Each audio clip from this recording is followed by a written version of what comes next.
Derivatives trading involves substantial risk of loss and is not suitable for all investors. Past performance is not necessarily indicative of future results. So stressful when the world's on fire. Good God. I can't look at this, guys. Like, my strategy is you buy it and you hope that you got a good spot. Yeah, but we all think you're crazy. You don't fight this. No way. The markets are freaking out and you don't think that anything is wrong? Come back tomorrow and I'll lose it all. Should be fun.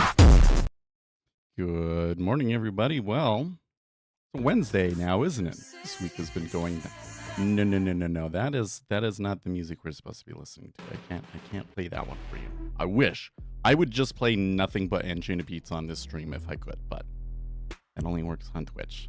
All right, guys. Good morning, Octavius, Reggie. Hey, we don't have any serious problems today, though. Like, my platform's all up and running and everything. Maybe we'll have a good day today. Yeah, not that yesterday was a bad day. It was, we didn't lose money. Of course, it was all sim trades, but still. But here, what are the treasuries doing? Well, we had a pretty big move overnight. Yesterday because of the Russia thing. And it looks like it took them a while and it's been slow and steady, but that has slowly but surely deflated out of the market. S&P 500 staged a rally yesterday, looking pretty good. Remember, today is NVIDIA, so that's a pretty big deal. I kind of think that you buy. I think that you just buy. Not that I'm saying buy NVIDIA, but I'm kind of thinking probably the demand in the ES futures will be buy because of NVIDIA. I don't know if we'll see it in our session, but they're always that final hour of trading melt up before NVIDIA earnings. So keep an eye on that one. Oil looking pretty okay. Maybe we're getting a little bit of a trend starting here. Maybe, but I don't know. So there was a pretty big hit in oil yesterday off of news from Iran, and that Iran was not going to enrich more uranium to make a bomb or something like that. But it looks like they've recovered from that, and they're still kind of on the uptrend in oil. Gold and silver holding the gains that they've made over the past 2 days or so. Kappa, maybe. Well, this I would still say kind of looks like a pullback to me, but this whole thing in copper, that was brutal. Japanese yen down overnight fairly significantly, but it's still looking better than it's looked in a while, so keep an eye on that. The dollar back to 106.45. And then we got Bitcoin kind of turning into the star all of a sudden. I tell you what, it's pretty crazy how fast things switch, right? We went for months and months and months. Bitcoin is boring. Nothing's happening. Yeah. Now it's a star. Everybody's. There has been a ton, and I mean a ton of interest in Bitcoin in social media over the last 24 hours or so, I would say. So one of the most prominent posts that I saw is there's been a lot of people losing money trying to buy puts, shorting MSTR. And somebody on the Wall Street Bets subreddit posted that they had invested about $1 million into calls and had turned it into almost $7 million. And I guess that they had made their original money from Bitcoin itself. So that's kind of grabbed people's attention. So what I'm seeing is there is an inordinate amount of, is inordinate the right word? Anyways, there's just a ton of interest in shorting MSTR right now, which is hilarious to me. It's hilarious to me because I hate that company, man. What Michael Saylor is doing is dangerous, irresponsible. I can't believe that it's allowed, that regulators haven't come in and done anything about it. But why would it blow up now? Like, of all of the times for that whole scheme to fall apart, why would it be now? I just don't see it happening. I just don't see it happening right now. And honestly, I don't see MSTR going under without Tether going under. And I'm not sure that Tether is going to go under in the next 4 years. I think you're probably going to have to see a different administration. So yeah, why short it now? It's weird to me that now is the time that all the retail traders want to short it. Well, there is something about that, like, MSTR seems to be doing better than Bitcoin. I get that, but like, listen, maybe it comes down. Maybe somebody makes money on puts. But I just don't see, like, the whole scheme falling apart. Not yet. Let's see here. What's Namra's got here for us? Apparently, undersea cables cut to Finland between Germany, Finland and Sweden was by a Chinese ship with a Russian captain launched from Russia. Really? So was the undersea cable cut a trial balloon by Russia to see what the West will let them get away with?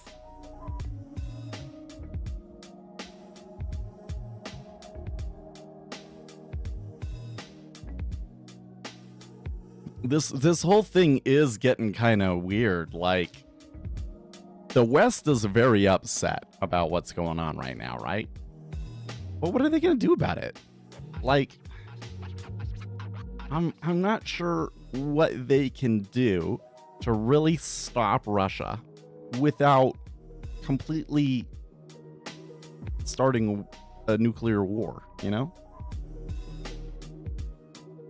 Okay, the Chinese vessel Yi Peng 3 has been chased, intercepted, and boarded by Danish Navy vessel Y311 Sullivan after the Chinese vessel destroyed 2 undersea telecom cables. Oh, that's very interesting. So they have the crew. That's very interesting. The vessel sailed from Russia and the captain is Russian. That's very interesting. What do you think will come of that, though? I can't, you know what? I don't know anything about the laws, or I don't know what to think, but it is an interesting story. Thank you for highlighting it. Well, I should focus on the treasuries here for a moment. The overall trend has been down.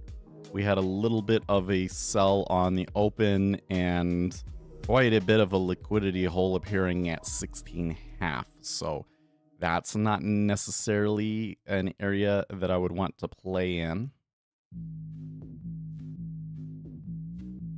So let's just kind of wait and see. And let's see here. I need to blow my nose, I think.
You know, when Bitcoin, it looks like Bitcoin is going to be going up to me. I'm not trying to make that as a prediction per se, because I'm not going to put money on it. Okay, but it seems to me that tactically the play is long. But the other thing that I see is a lot of retail players wanting to get involved in that. And when that starts to happen, like, it turns into a real mess. Like the longer play is maybe still long, but probably there's going to be a bunch of drama in between. And so this is kind of a point where, like, if I was long this thing, you know, maybe the next big pop I would be taking it off, because like, you just know that it's going to start getting crazy over there. Monster MBO at 21 and a quarter in ZF. If we get up there, I'm still thinking the Trump trade is back, so I'm leaning short. Well, so I do see that order at 21 and a quarter. I wouldn't necessarily say that that one in particular stands out to me a ton, simply because of where it is, just above the opening range and all of that. So that being up there, I don't think that really gives us any kind of information about, like, the probability for us to move up or anything. I think your larger pick there, that, like, the Trump trade appears to be trying to reassert itself, perhaps. So there's going to be some short pressure here. I think that that's a pretty good, well, that's probably the best predictor of order flows that we have, right? It's also Wednesday, so you could see some real business coming through here. There's also NVIDIA earnings, which I think is going to be a buy in equities, and so that means that it's probably a sell in the treasuries, right?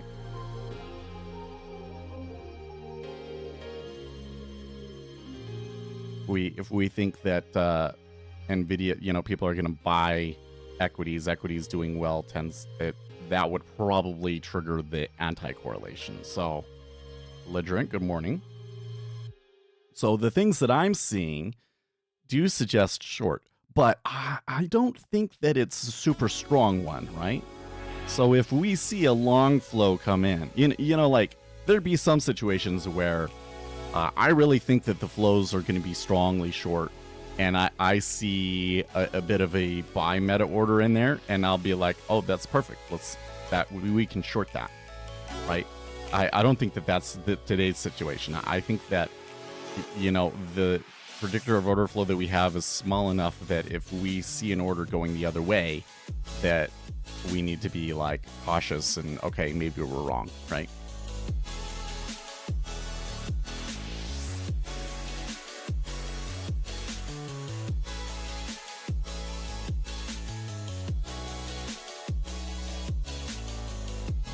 Amir, good morning.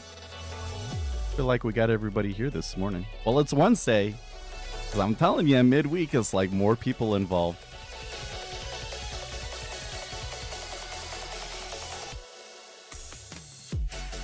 Why are you looking at CLF5? Wait, isn't that March?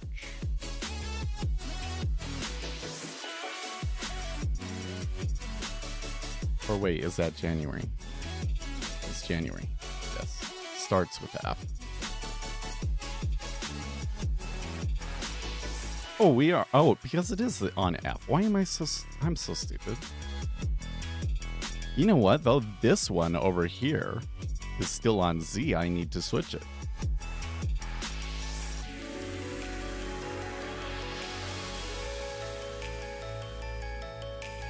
Yeah, that looks better. Happy New Year. Right.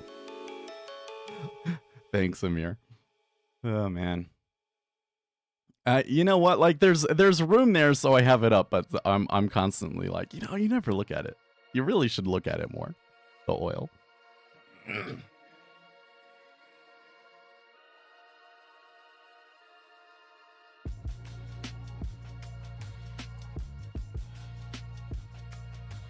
Need to review my CME product codes, it starts with F, FGH, and then April goes to J. May is K. June M and Q. They skip O and they go straight to Q. Because, I don't know, they don't want to have a 0 in there. And then why not go to U for September? Because that's when it gets weird.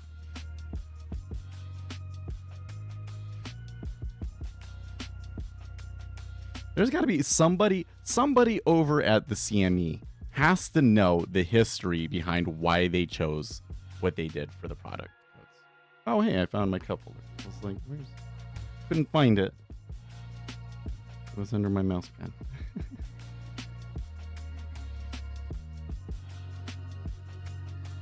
Why do I have so many tabs open already? Oh, I never closed my tabs from yesterday. That's why. Yeah. Oh, and I never turned off my speakers. Dude, my son, my 4-year-old autistic son that can't speak, well, he can say yeah now. Like if I say something, to say, do you want to play Minecraft? Yeah. That's basically all he can say. But he's become obsessed with the game, and he prefers to play it on the phone because he can use the touch screen, I guess you can say. The mouse is still hard for him, but for some reason he really wants me to come in and play it on the desktop a lot. Like we go to once he comes back from school, that's the first thing is he's pointing at the door and he wants me to come in. Which when I'm watching the kids, when my wife is working, it's like, well, but I can't really do that and like watch Ethan at the same time. So I have all this stuff open because of that. I was like, no, we need to use the RTX graphics, Asher. We're going to play it on my desktop. You have to use the RTX graphics. But there's a new version, so we have to find new versions of the RTX packs because the RTX packs that we had before don't have a 121 version yet. So I have all of those still open.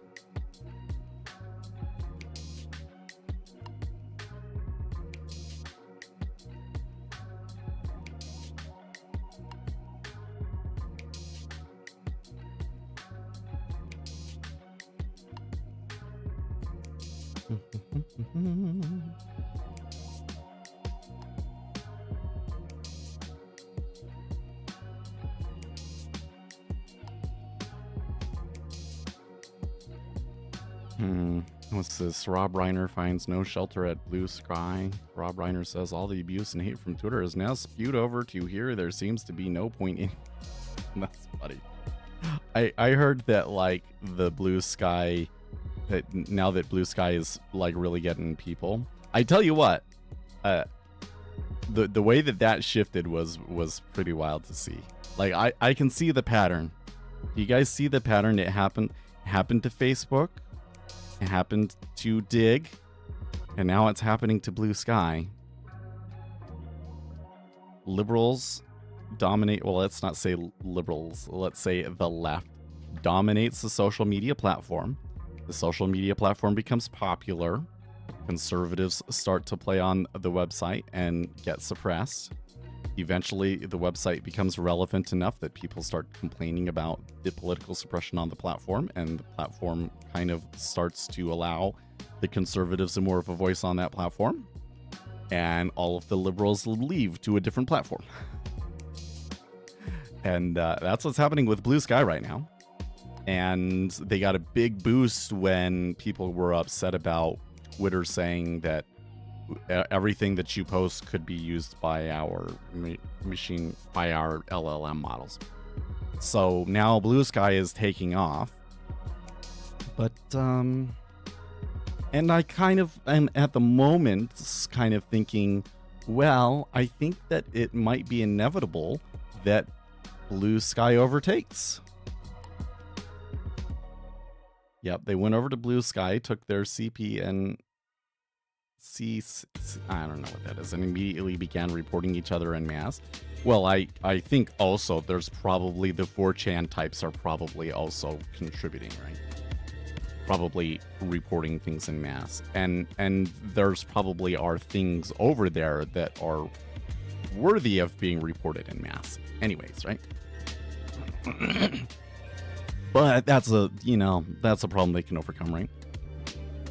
I kind of think that that's a platform, and I think back to like when Twitter became a thing, and I felt like it was already such a thing when I started that like I could never find any traction on the platform, and I never understood why so many people were on it, you know?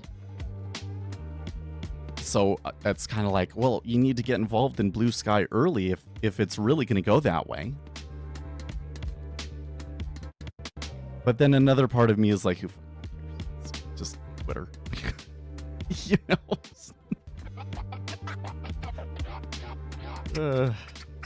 Shouldn't swear. I apologize. I'm not sure it'll be much of a competitor. No point in using Blue Sky when you can just watch cable news. Oh, I don't agree with that, though, Uzi. I really don't find that cable news gives me the live breaking information that I want. You know? Of course, if it's like a really, really big news story, then sure. But if I'm just looking for run-of-the-mill kind of things like if there was something happened here in Utah, like let's say that there was a large explosion, right? That happens every once in a while. Large explosion somewhere in the city, right? That's not going to be on the national news, but I find out about it on Twitter.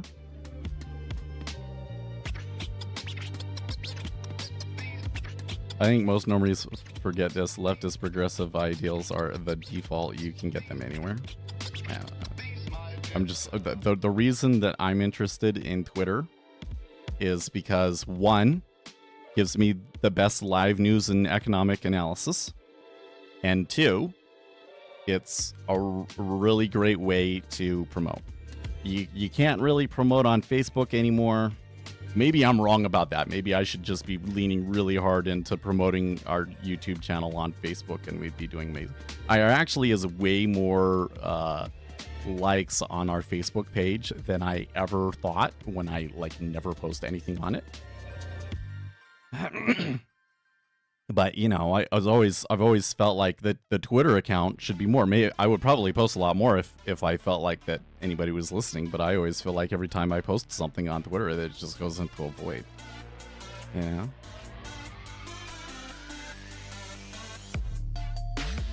Yet the value is information you're not allowed to have.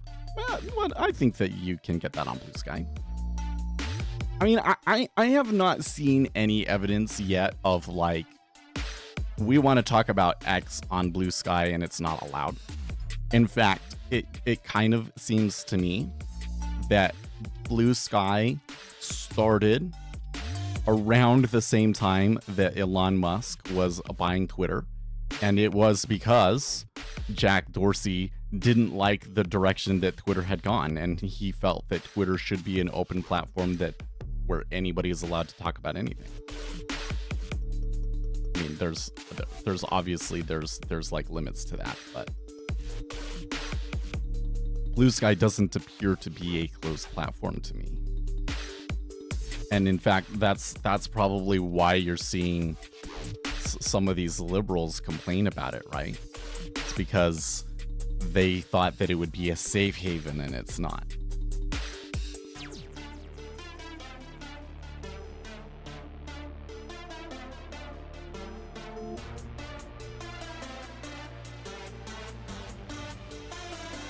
What do you think will happen to your thesis when the progressive content policing takes a firm grip? Well, we'll see if Jack Dorsey bows to the mob or not. And Steffa says the minimum deposit size of Ninja Trader is $400, right? Is it possible to have a smaller deposit size, like 100? Do you know? So I think that's not the minimum deposit size, but rather the minimum account. Like, in order to start an account, I think that it's $400 or $500 minimum. But if you want to just top it off and add $100 that month or something like that, you can do that. And I'm pretty sure because I've done that before. I've definitely deposited into my Ninja Trader account less than $500. He doesn't have exactly have a certain not doing. Yeah, but like I think that he viewed it as a mistake. You know, like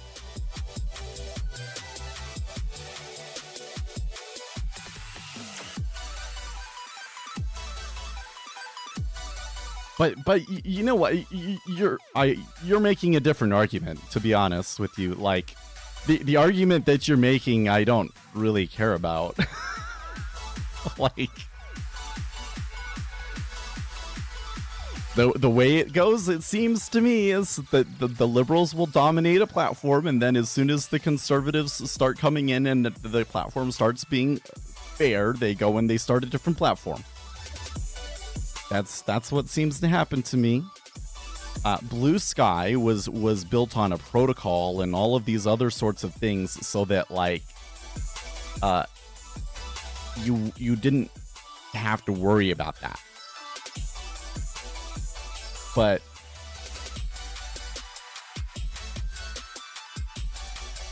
I don't care. All I care about is where the platform's going, what's the trade that I need to make on my social media activity. That's all I care about. Right? And if Blue Sky is going to be the place, then I probably need to invest more in it. I did post a meme on it. Did you guys see my meme? I posted it in Discord too. It's probably, I posted this meme. It's like, nobody's gonna have any clue what I'm talking about, but I'm proud of it. See, here is explaining bounded rationality, right? So the average investor that uses heuristics, they are boundedly rational, which means that they want to do the best, most optimal thing, but there's limits to what they know and can do. So they're boundedly rational. Then there's these classical economists. They think markets are rational and optimal, so they're always kind of like overthinking things, right? And then you've got the econophysics chads who know that investors are boundedly rational, and so they just try and predict and front run the boundedly rational investors. That's my meme. Nobody cares.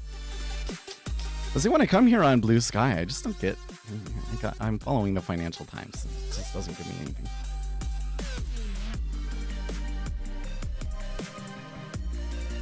Recycling FinTwit memes on Blue Sky. Yeah, damn right. No. There's some real value in understanding bounded I think we're going to be talking about bounded rationality a lot more. This kind of. You know, actually, I saw on Reddit. Let's see here. I left a comment on Reddit. I think it was. And in that same thread, there ended up being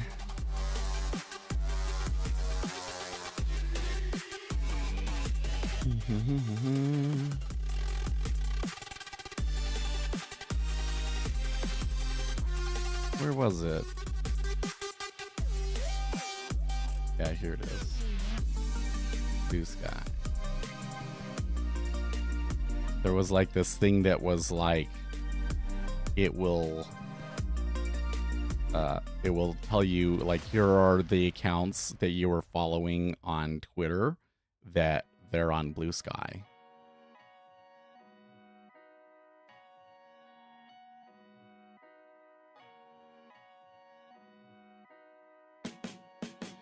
Maybe I can search for it. How to migrate from X to Blue Sky without losing your followers. The Sky Follower Bridge extension. This tool allows you to migrate your followers, following, and even your block list from X, making the transition relatively seamless. That's right. Oh, it's a It's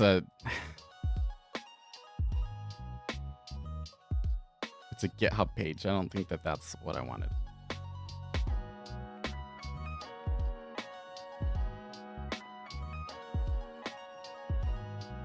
Oh, it's an extension.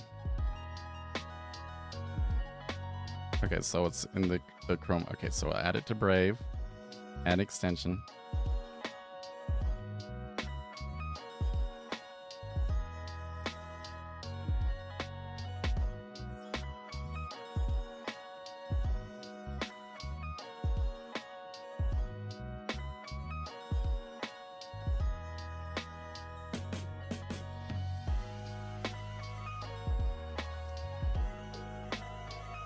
Mentions.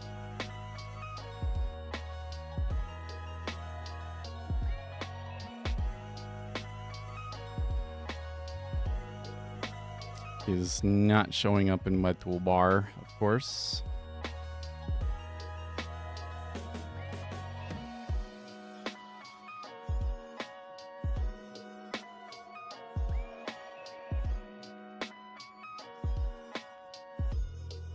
There we go.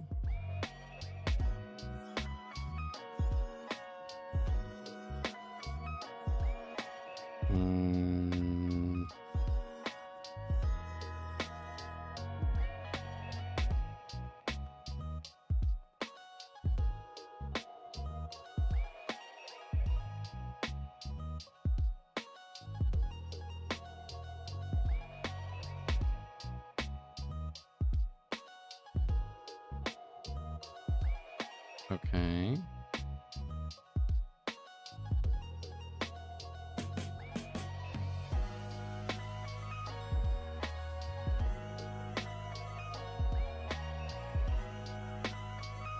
Oh, okay. Need to go to...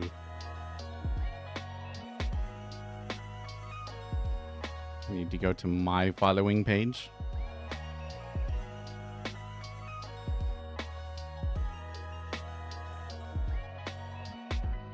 Following. Let's try it now. Oh, it's finding people. It's fine. It detected 11 users. 12. Zapek. Let's see here. I don't know how to say that name. Zapek Neo TV. I want to learn the DOM trading. See a playlist start here and hope I found my answer. Yeah. So the start here playlist is more about like if you're starting trading overall. So a lot of the stuff that is there is like, what are the best tools to use? How do you go about finding a broker, or these sorts of things? If you're interested in order flow and the DOM and you kind of have already been trading, I would just start with the order flow playlist that's on my front page. There's like 7 videos on it now. And it started out as like a series, but then I've added a few videos onto it as well. But you know, like sometimes there's playlists that are just like, you know, a collection of things, right? But that order flow playlist is like a real series. Like you just watch the whole playlist. Wow, it found a lot more Blue Sky accounts than I thought, but I'm following more people on Twitter than I thought. So what do you know?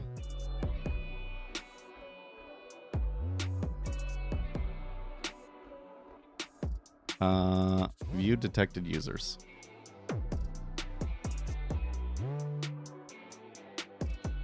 I do not know these people. Okay, we'll follow Megan Kelly. Sure. Usual Wells. This is a central banker person. Bloomberg reporter, sure.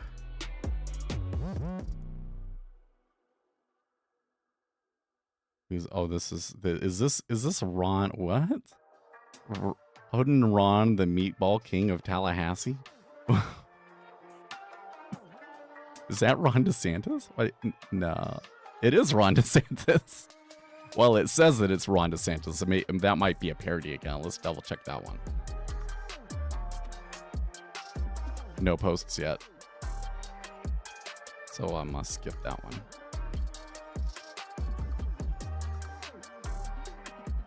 Oh, CH Chai Girl is on there. I'm gonna add her. Edward Lawrence, yes sir.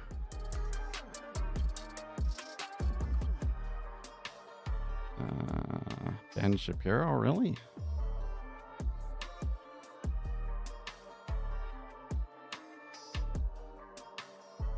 No, that's not Ben Shapiro. I don't know. No.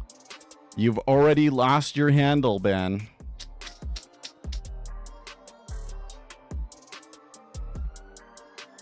watch some. Well, I missed some information with just candle. Yeah, well, you do. Yeah, I talked about this the other day, and I'm going to be making a video about it, but, I can go into it again. There's a couple of reasons why price ends up being unreliable. The first one, and the one that I think matters the most to the time frame that the retail traders are playing on, is that market makers inject randomness into the market. I think a lot of people try to think, oh, I just need to know what the market maker is going to do, and then I can predict the market maker, but what the market maker does is random. Okay, like they're saying this is what my best bid, best offer should be, plus I'm going to add a random number, and it's random, right? And that random number is equal to the amount of like what your target is. Then you kind of end up just being at the mercy of randomness, right? So that's the biggest one. There's just so many things messing around with price. Where did I have that one? Let's see if I can find it.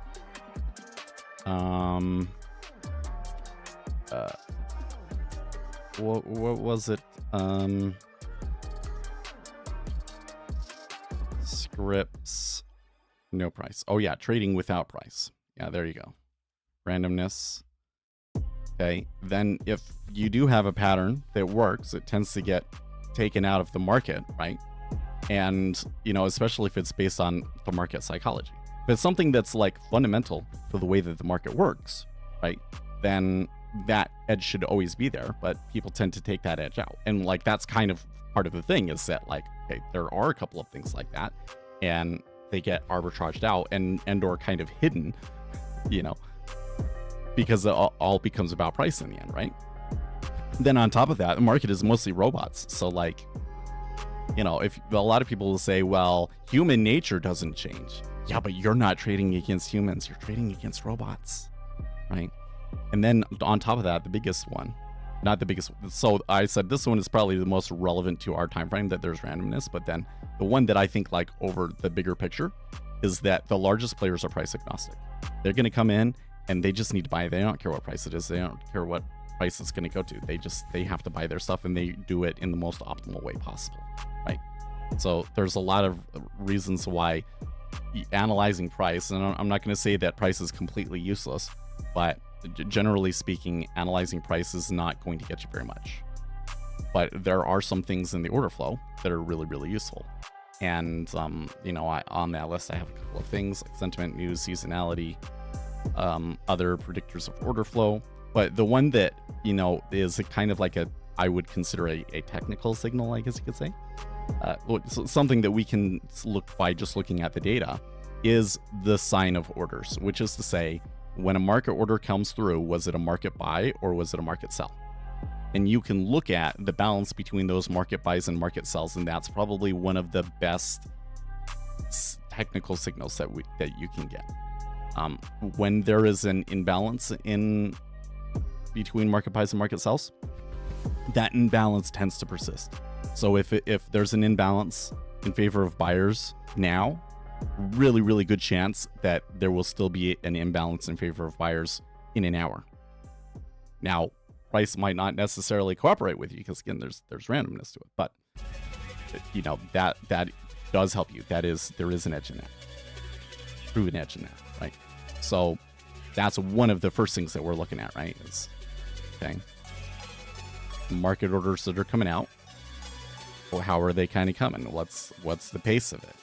Okay, we just had 2 ticks up, but 3 ticks up now, in fact, actually.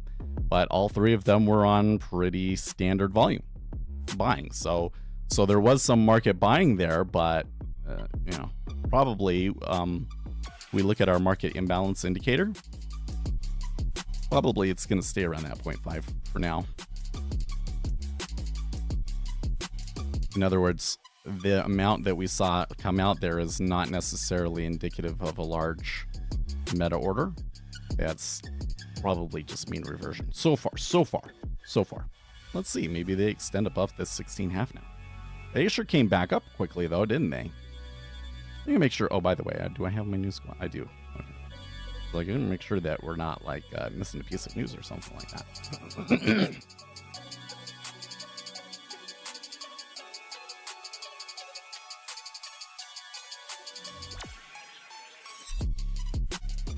Yeah, Blue Sky is no longer Blue Sky's only resident finance bro. Okay. Santa Fe Institute is on. No, they really. They are. Cool. They, like, if there's a researcher outfit that you guys want to follow, it's the Santa Fe Institute. Okay. That's one of those. So there's a couple of like entities out there that it's like, if there was an opportunity to work there, I have to try and take it, even though I don't really want to move from Utah, right? And you know, like if Renaissance Technology, I would have to take that. I would have to take the opportunity to work at Renaissance, right? But the Santa Fe Institute is one of them. I would have to take it if there was an opportunity to do that. Here's another one, Marco Rubio. That doesn't look like that's actually him. Mr. Topstop. I forget which one of you that is, but that's one of you guys that's here regularly, isn't it? I'll follow that one.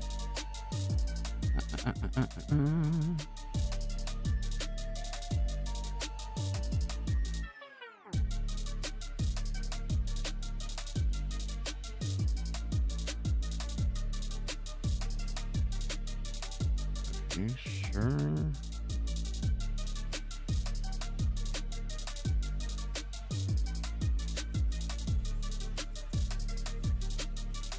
Buy imbalance means market tends first go down then up. So I wouldn't say that. It's random. There's a certain amount of randomness to it, right? I guess the issue is that if I see an imbalance, or I'm anticipating an imbalance, it means I want to buy, but it doesn't necessarily tell me which price I should buy at. And I haven't really been able to find an edge that tells me that. You know, like, I don't think that we're getting enough for me to want to buy, but there is a little bit of a sign of buying, right? We had that push up, right? Does that mean that I should buy 16.5, or should I try and get 15.5? I kind of feel like right now I should try and get 15.5, but that's just because I'm always looking like, okay, like when I feel like buying, maybe I should see if I can get 2 ticks lower. But I haven't found any kind of data or evidence to suggest that there's like an optimal way to deal with that. So like, might just be random.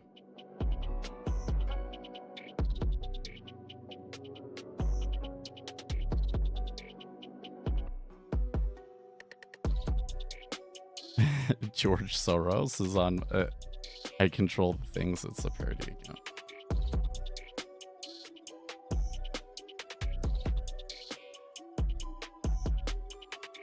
It's interesting. A lot of these on Blue Sky are some of them are fake, and some of them are just placeholders. Like they went and they made it, but they've never posted anything.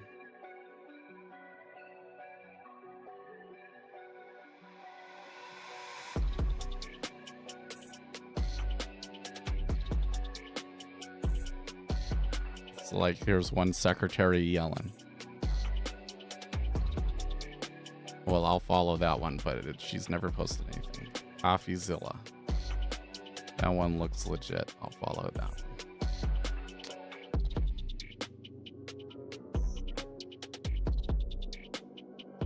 Oh, there's Puppy IQ. That's good. We'll follow you. Wow, Pi IQ has 415 followers on Blue Sky already. How do you manage that one?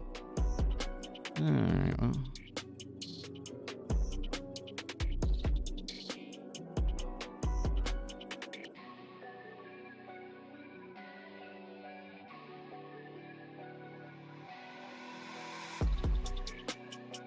Some of these people, I'm like, how do I know? Okay, here's John Grady. Is he actually posting? wealthy industrialist and philanthropist and bicyclist. So that's not actually, it's not our John Grady, is it?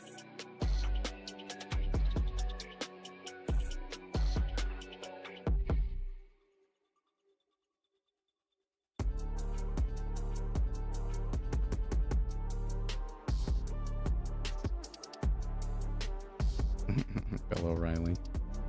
That's funny. He don't post very often on Twitter either.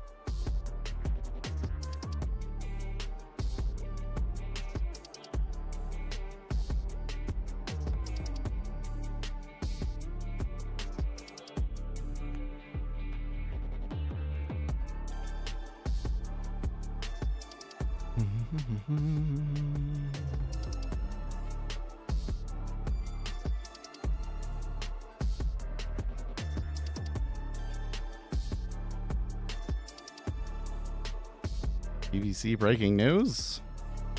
Cool.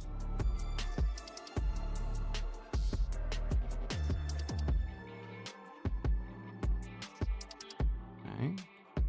DC Trade has one. 4X Live has one. Oh, FD71 has one. Let's see if he's posting over there. No, but I do think that that's him. Follow it.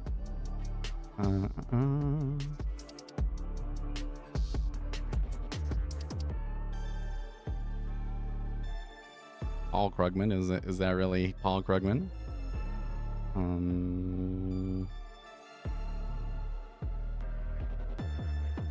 Seems like it. We can follow around him and harass him in his comments. Not harass him, but argue with him in the comments, right?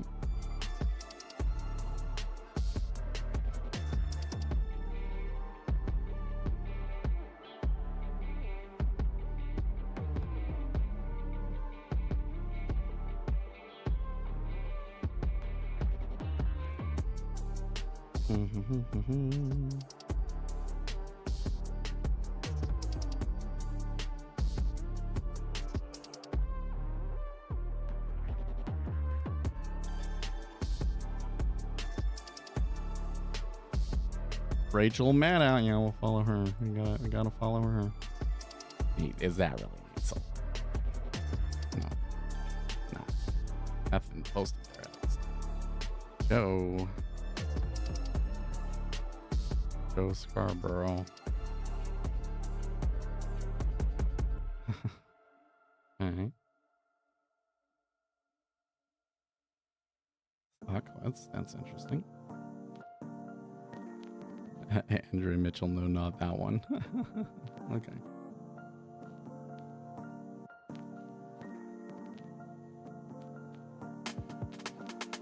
Okay.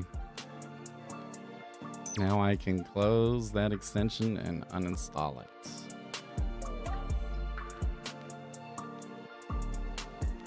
Remove.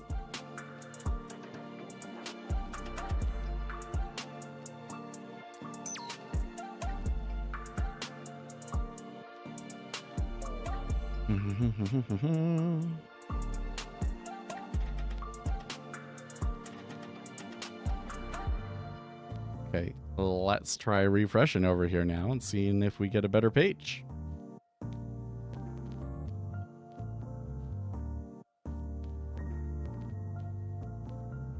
Actually, let's just go to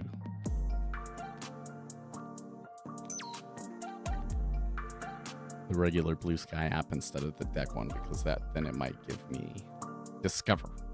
Follow 7 accounts, cool. Now we have to like 10 posts. Board to cut. Okay, so we're gonna like that one. That's what we like to see.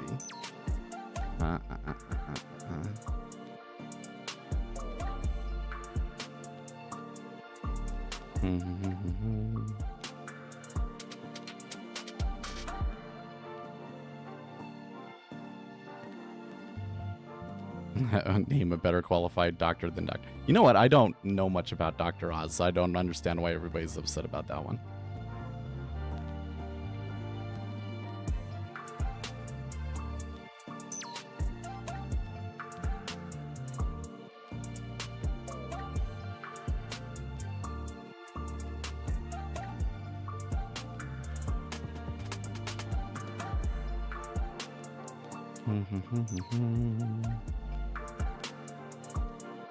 It's a lot of open source stuff over on here.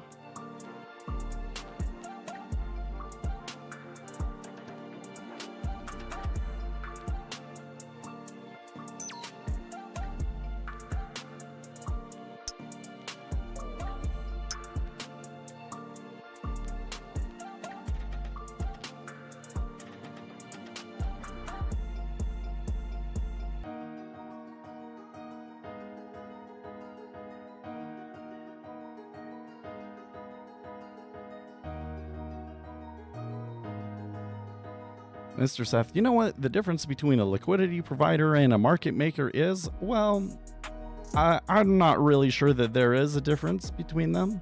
But I suppose if you call yourself a liquidity provider, then that means that you're really only using limit orders. Whereas a market maker might sometimes be more aggressive. A market maker is maybe a little bit looser of a term, I guess. But why would it matter? Why are you asking?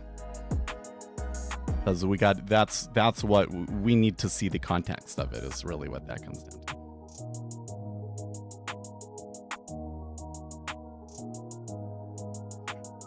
to. By the way, if you want to follow me on Blue Sky, it's Speculator Stuff.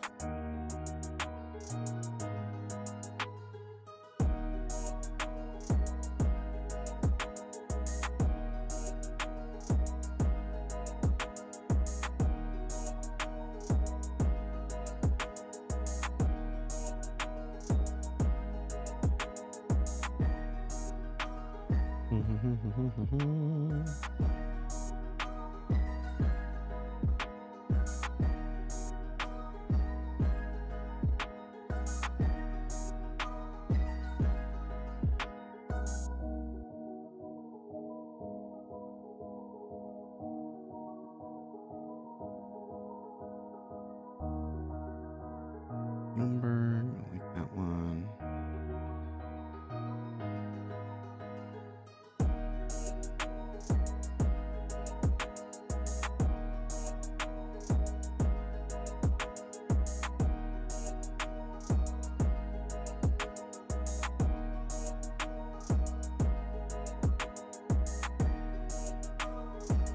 Okay, Beth Stratton yields higher by 2 to 4 basis points inside weekly ranges, led by UK and Eurozone bond markets. 16 billion 20-year new issue auction at 1 p.m.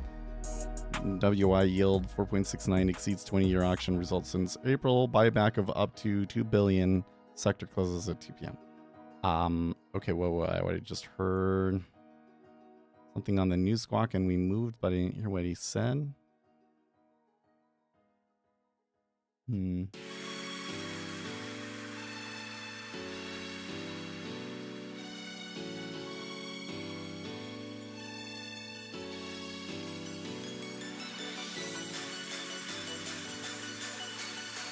Kind of moved up and then all the way back down. What do you want to see on the DOM when price is in your level? Well, so we just saw something interesting there. So there was a really large offer. They got placed on at 17 and then immediately pulled off. And then they immediately ticked up. So that would probably be a signal long, generally speaking. It's a little suspicious. Okay, so it's about Russia. It's about Russia. Oh, okay.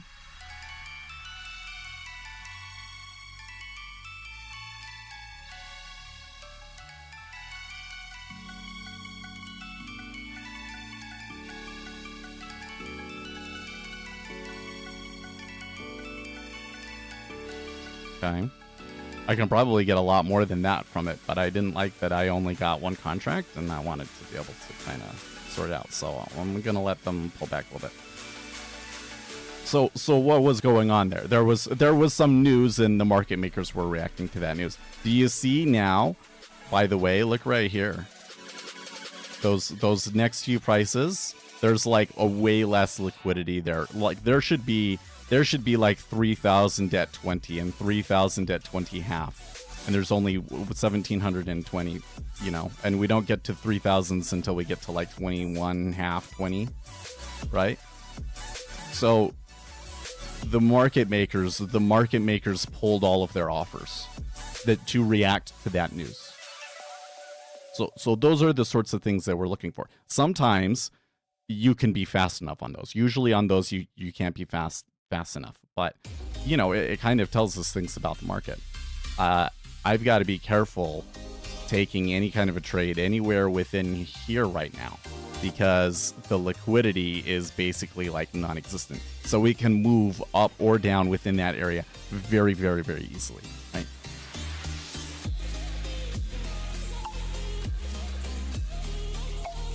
$18.5 is kind of the key level though that I'm a little bit concerned about, like bounces and stuff. So.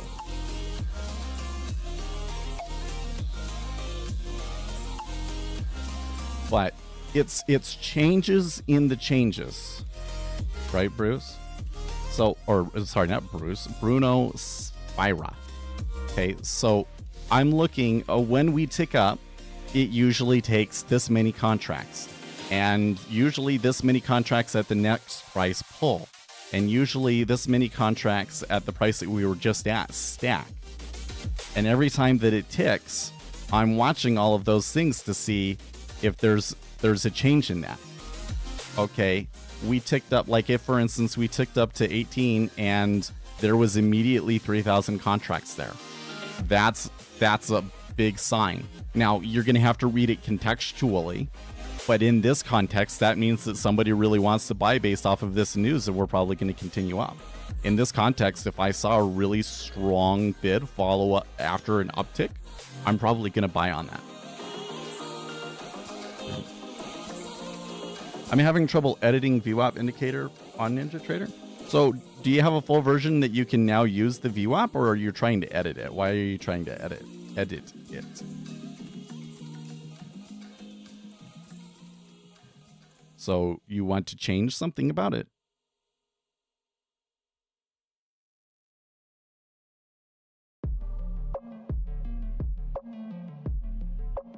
That headline. So by the way, we should note, like, the robots are like in full force now, and there used to be a lot of robots that were like, they would read the headlines and they would trade off of it, and then they kind of died out because like they got screwed over. And it looks like that they got stronger from yesterday, and now you can see that there's even more of them trading it today on relatively innocuous. So the headline was that Ukraine was using UK long-range missiles.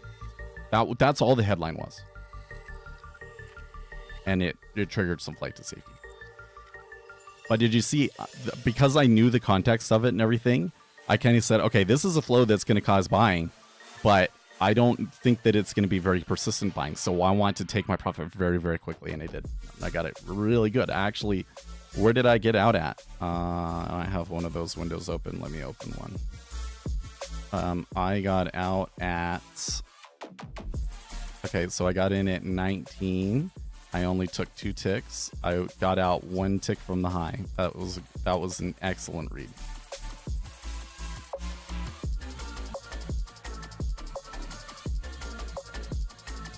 I'm trying to add the previous session. Oh, yeah.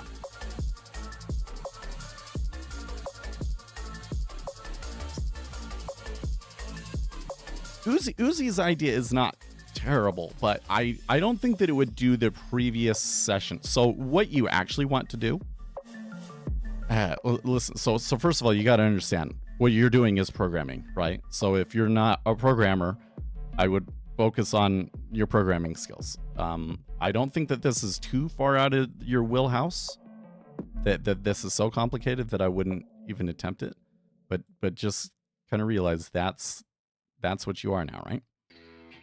So what I would look at is there is an indicator that comes with NinjaTrader called prior day open high low close.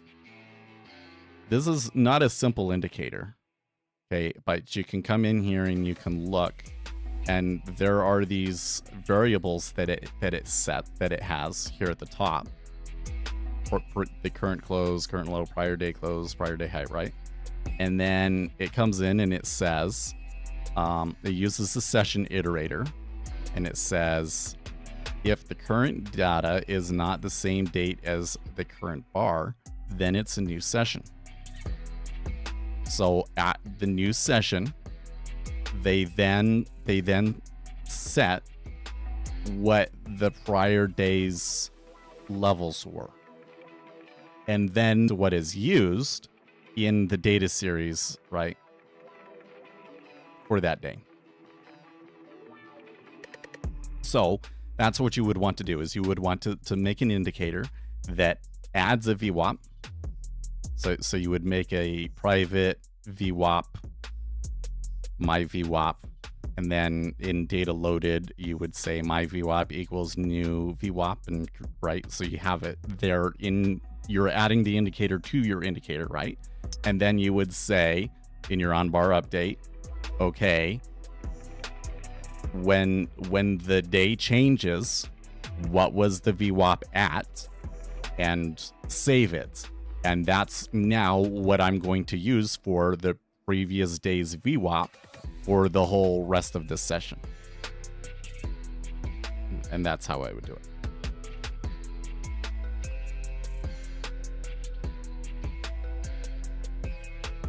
Now, if you wanted to do it Uzi's way, what you could do is you could, I would do it my way, because that will work better for a strategy, adding a strategy and programming a strategy.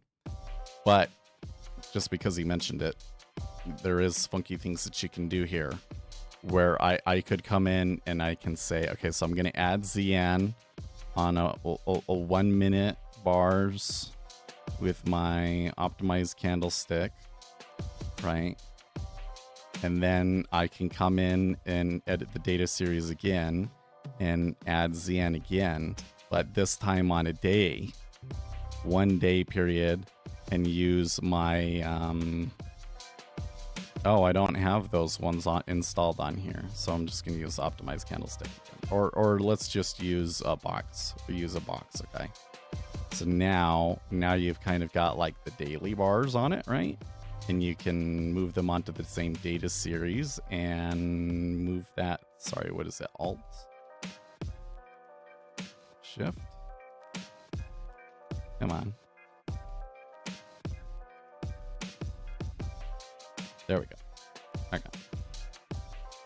Right, and now they're behind. So you could have the indicator running on these daily bars, right? So then I come in here and I say indicators. I don't think that I can use their VWAP. So let's just use a moving average as an example. Let's just use SMA. Let's use SMA of 14. And you got to select which one, so we can do it on the daily bars, right? And then there is this right here, displacement. And what I can do is I can say displace it by 1.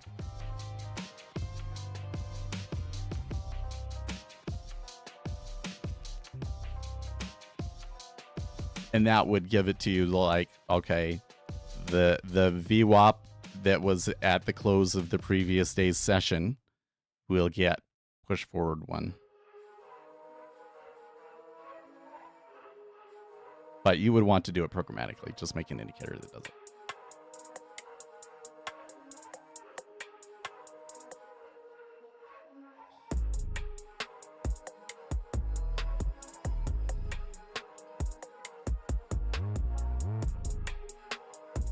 So how do I feel about this now that we've had this piece of news kind of come in and disrupt the markets a little bit? Well, we were getting a little bit of upside anyways, but there wasn't a clear enough indication of like a big meta order in the market. So I think that still puts me on keeping my eye out.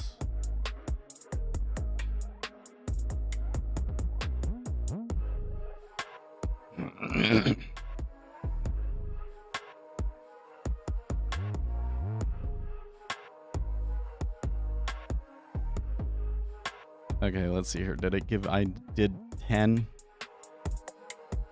Oh, no, not quite. I'm not quite there. We need 10 likes.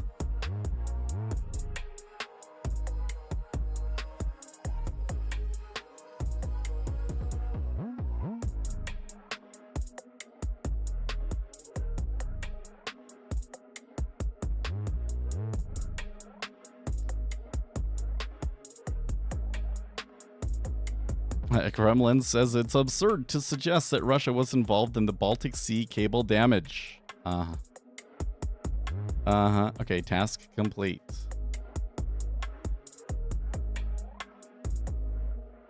Cool.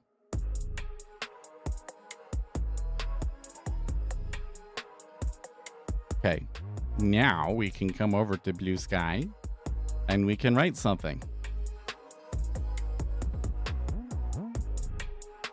Your largest resting orders indicator seems to provide at least some insight into upcoming potential moves. Well, in that particular instance, it did. But we saw that on the DOM, right? It was like all of the sudden there was a big order there and then it canceled. And then we got the big move and like, yeah, a big order got involved right when the news hit before the rest of the market was able to do anything. And so that was kind of weird.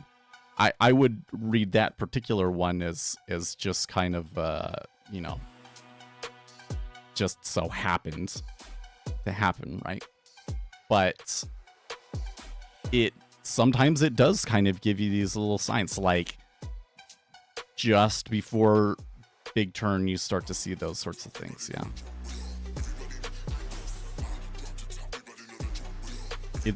I made it for a reason. It does do useful things. The same with this one, these level 2 changes. Like seeing the overall amount of activity is useful. Pretty good.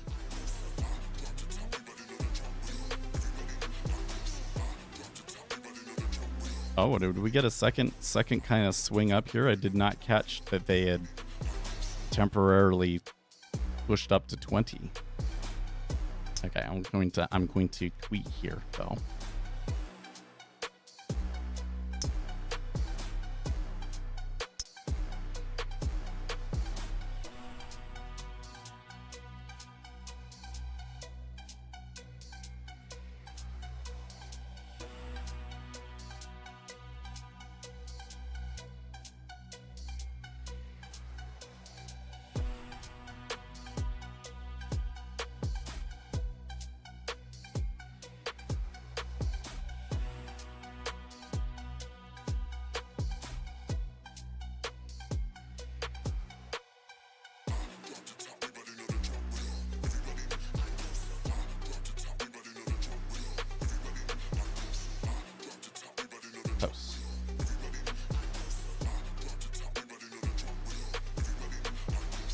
We're gonna try. Do you have a video? Yeah, so I have a programming video series as well. I don't know, I think that I have a playlist for it. Let's go. YouTube.com/Speculator Seth.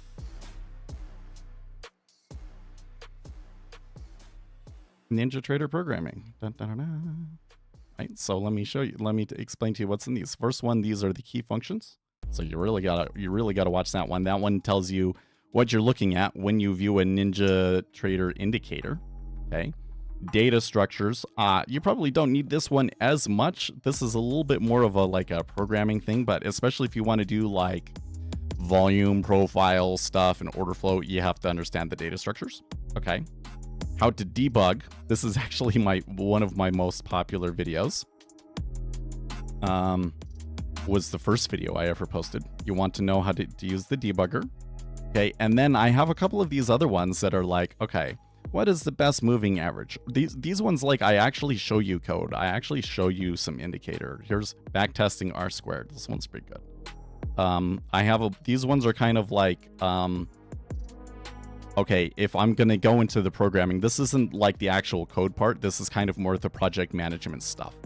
These are all of the pitfalls that you're going to run into in your backtesting, that, you know, things where you think that you've got a really good trade and you don't.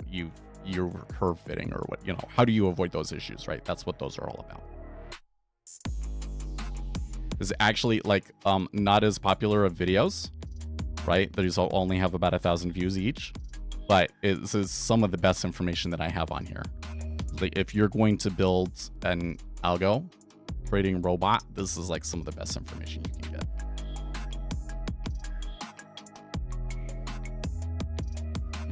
Thank you, sir. Excellent video. Following for some time now and always find something worth watching. Thanks for all the content. I'm a developer myself, and I think this in and of itself can be a real edge as well. Oh, this is interesting. Commenting on one of those old videos that I said are underappreciated. Being able to formulate and backtest different approaches has saved me a ton of headaches, and it makes the journey actually fun, at least for me. I've spent the last 2 years watching the markets every single day to do my own research on market behavior. I believe that spending screen time, even when taking no trades at all, is an invaluable research tool. Now it's time to put it all together and start coding again. They do complement each other quite well, actually. Yeah. So I did not hear another news story from my squawk when that all happened, but I think it's safe to assume that it could be related. Now, does it come back down again to the 17 area again, or does this time is enough for them to spark a little bit more momentum? Let's not call it momentum, but you know, kind of spark a bit more of an uptrend.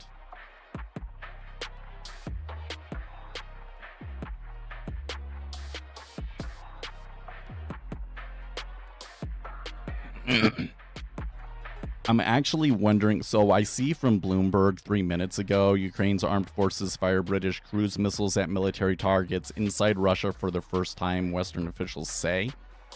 That could be the market reacting to the same headline coming out on a different news outlet, right? That's possible.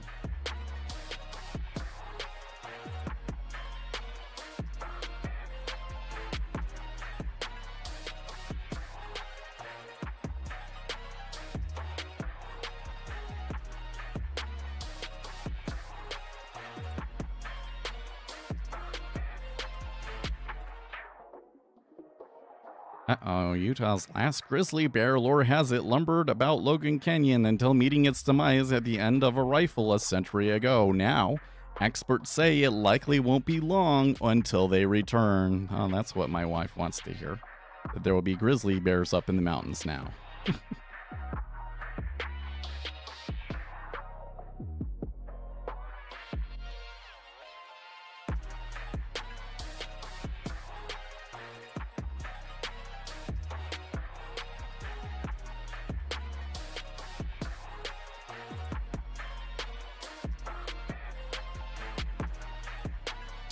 Gonna take a picture and I'm gonna post it to Blue. See, I'm having the promptings to do it like I should do it because it will reinforce it in my mind. Let's post a picture here.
Yeah, just starting to code. See, I would try something other than EWAP, to be honest with you. Why did I think ChatGPT would help? Well, ChatGPT can help if you already know what you're doing. Yeah, so I would start with a moving average. Like if you haven't made an indicator that just uses a simple moving average, start with that. Start with a strategy that uses a moving average. There's like NinjaTrader comes with some examples. You know, like figure that out. Backtest those a couple of times. They don't work, but because the issue with the VWAP is that it you know, it adds up volume and everything. It's volume at price. Well, so let's check mine. So I have one that I made that I didn't carry over because I don't really care, to be honest with you. Old PC, but I can't. I shouldn't be pushing this one out there, right? You should use theirs. What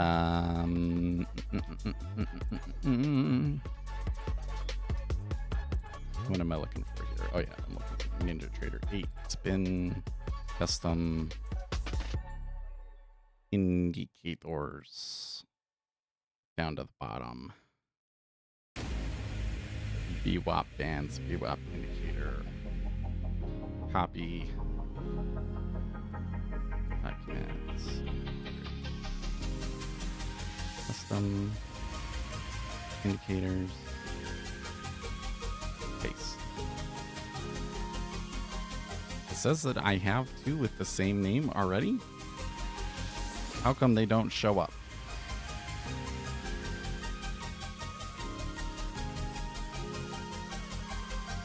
It says that I have already pulled them over here and I'm just not seeing them. Let's do ZN. Let's do ZN on a 30-minute. 30-minute, and I always like to use my optimized candlestick in like 90 days. There we go. Indicators. Go down to the bottom. GUV.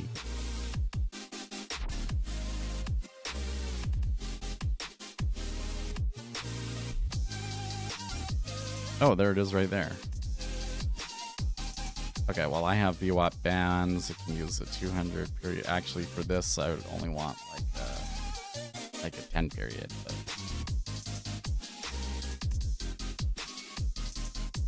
Okay.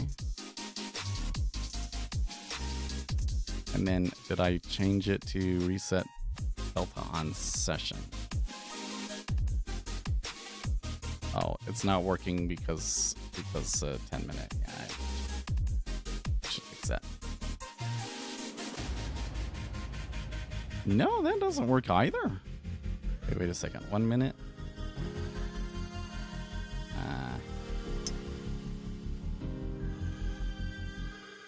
So this 200.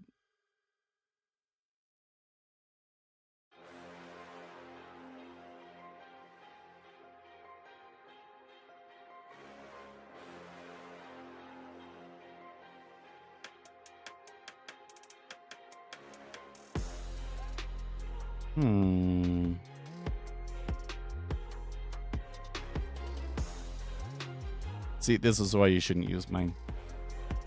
Olds.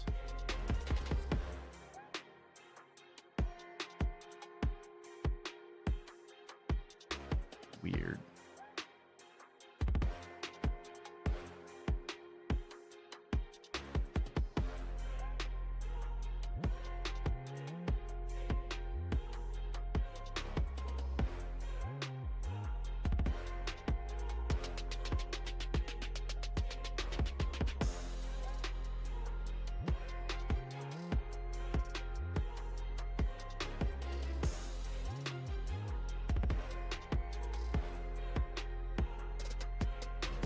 Well, I don't know what my deal is. Why it's doing that. It's not the way that I did in past. And it's not doing the session stuff. Now we're going to go fix it.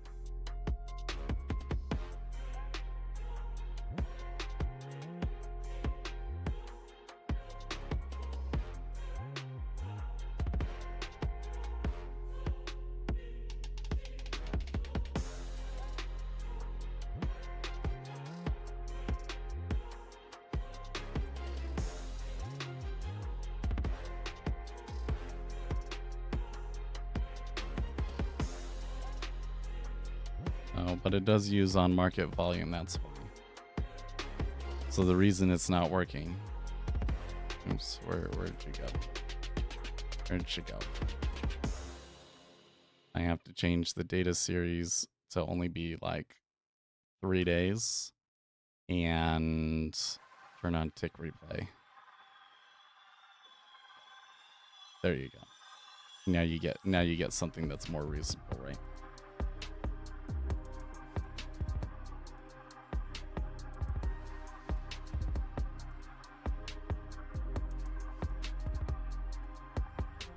But see, that's my problem with mine, is that I have to use tick replay.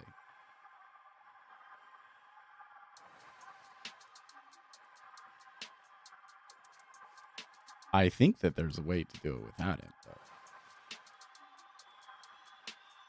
let's go look.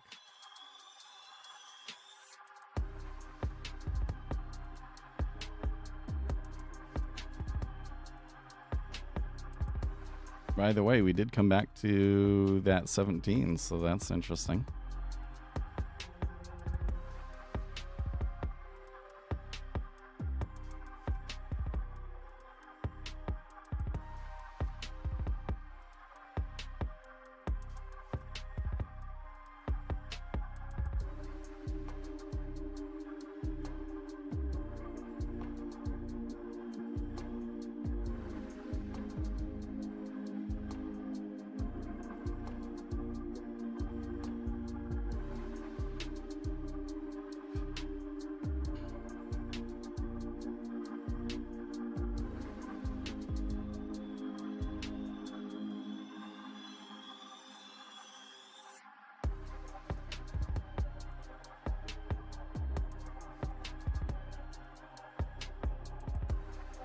Okay, so let's check out this guy's.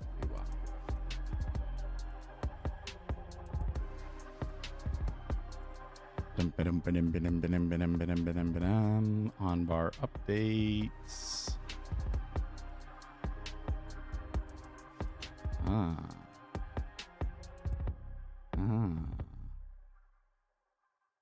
He doesn't use on so he does it the right way. Let's see. If I cumulative volume equals volume of 0.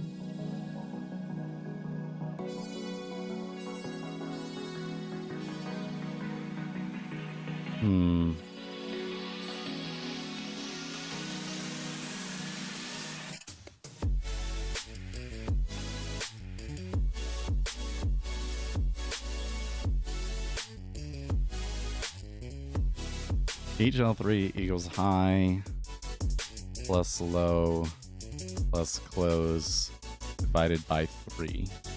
So it's the average of the bar, essentially. And it's going to say all of the volume happened at that average. So it's not a very accurate VWAP. I don't know. I'd be interesting to put this one on in Ninja Traders on and see if they're any different.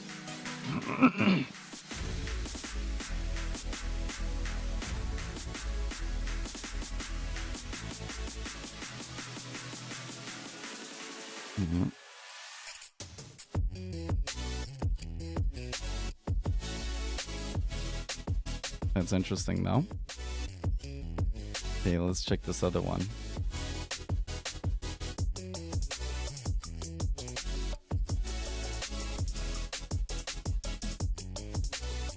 This one's doing the same thing.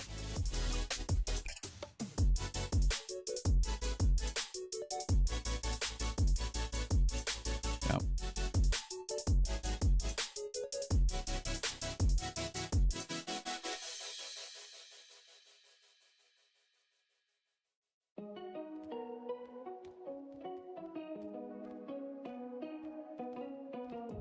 Okay.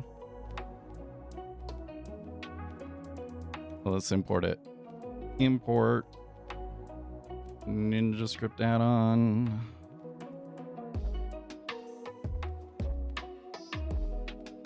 Downloads. Do the VWAP bands one. Okay.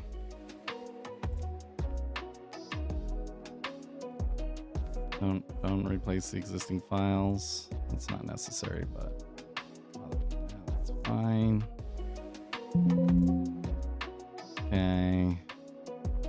Let's close this. Here's my VWAP that I made, right?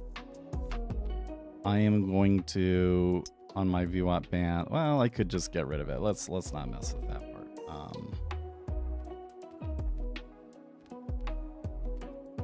VWAP X is what his is. The bands are probably going to be different.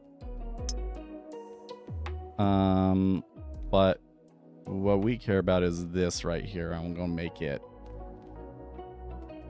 like a really bright yellow color or something. Right? Like light yellow. Okay.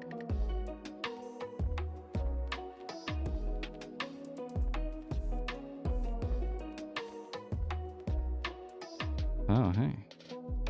Maybe it is good.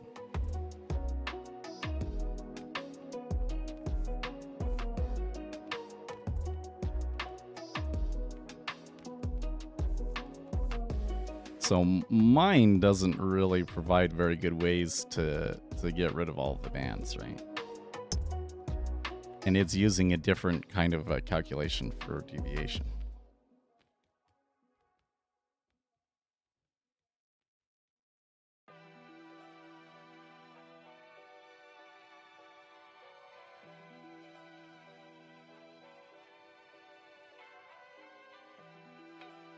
Transparent. And we'll make the VWAP line light cyan. Yeah, that's what we want. Okay. Number of deviations, 0. Try that.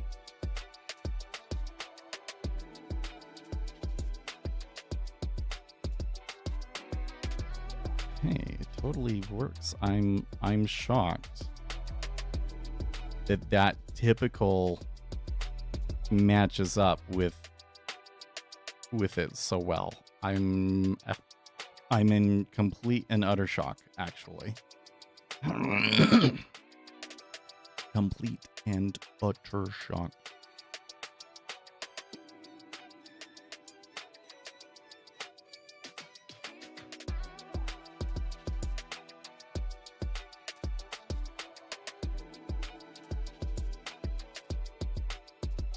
There's not some little trick here that I'm missing, is there?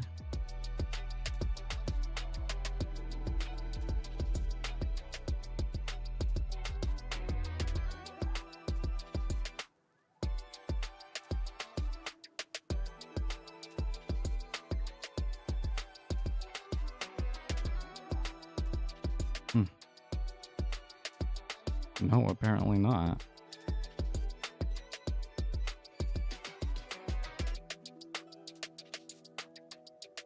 Okay, we could use that one.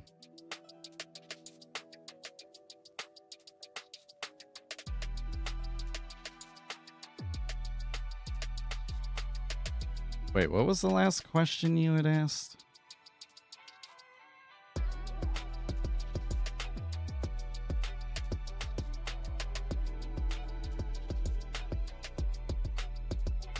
Just the closed values? I don't know. Okay, but let's just go into it.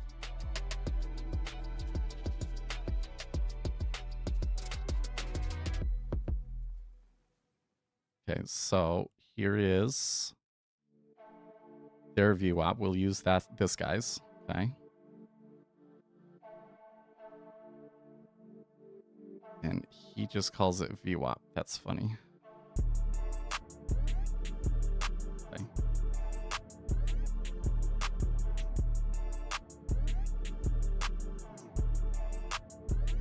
New indicator.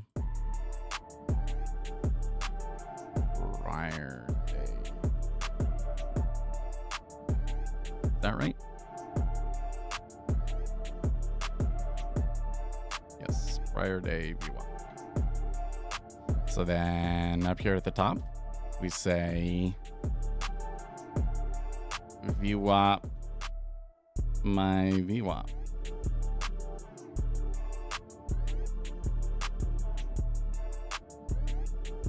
when state dot data loaded my VWAP equals VWAP. And it looks like I don't have to pass anything into it. Cool. All right. And then we come back to this prior day open, high, low, close, right?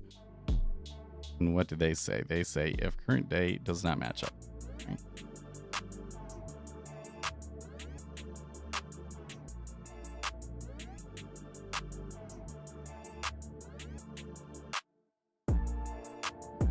So we need double prior VWAP. And do we need current one? Double current VWAP. Oops, we want underscores in front of them. You don't have to put those underscores in front of them, but it helps make you certain that you know it's an instance variable. Oh yeah, we can put these equal to 0 too, by the way. Equals 0.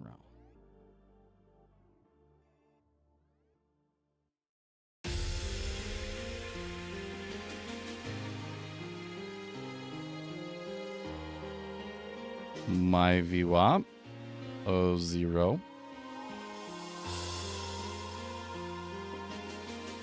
Underscore prior VWAP equals, I think.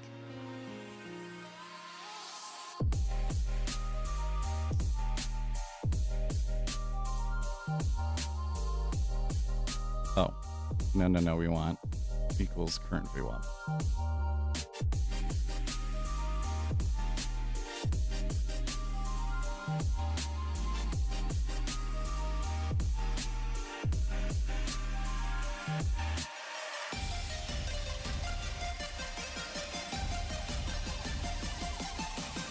Let's see here. What are we getting here now?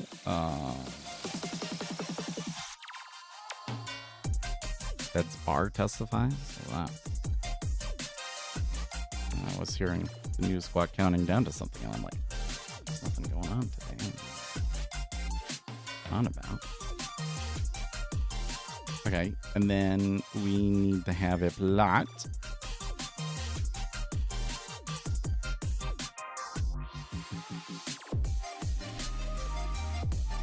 This is why you watch my first video.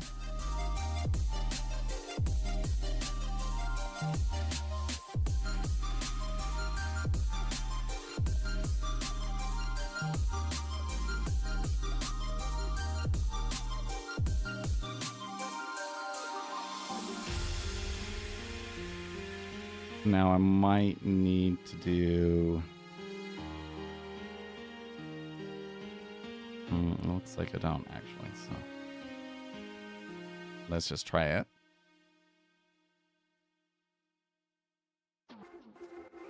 Oh, where did I get the current date from? We do need this.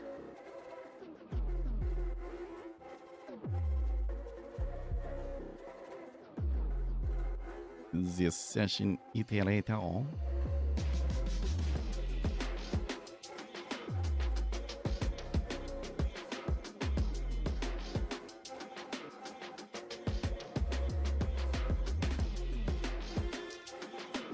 That is weird.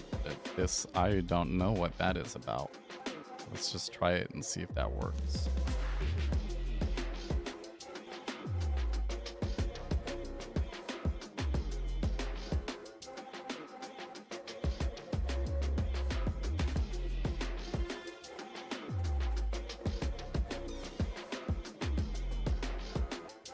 It does take it. So apparently there is a global that tells you what the date is on a minute time frame, I guess. Oops, not underscore current.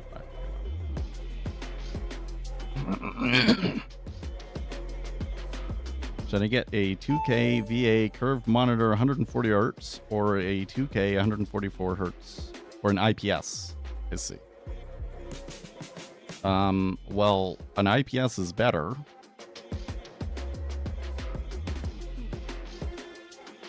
Wait, I'm not sure what the VA stands for actually, but generally I get an IPS. Okay. So now we come over here. And we find prior day VWAP. Prior day VWAP. Okay.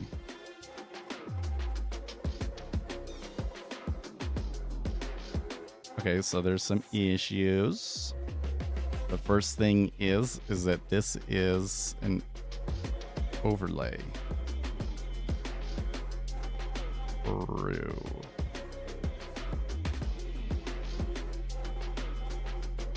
Doesn't look like it's printing anything anyways, though.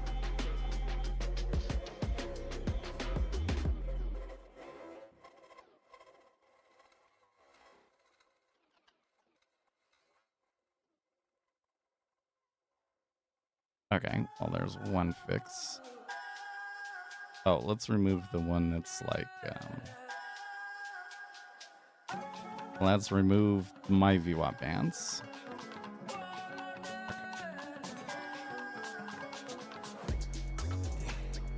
Okay, so what we want to see is a line coming out from here, right? It's not happening. Print. Oh, hi. I'm too lazy to pull out the debugger, so I'm just going to put a debug message in here. And pull Ninja Script output over here. F5. Okay, it's seeing it.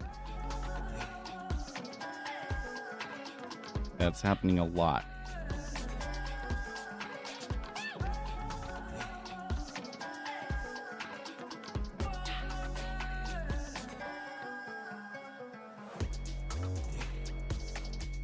Should this always happen? Is that why that's happening? That must be why that's happening.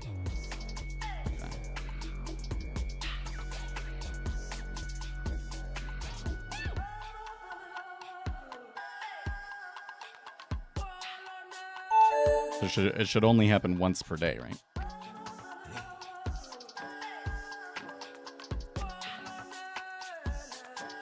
But it's happening pretty much every bar. I think that there's something about the session iterator that I'm not initializing correctly.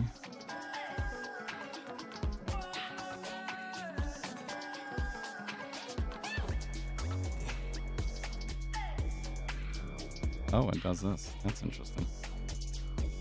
I see. I see.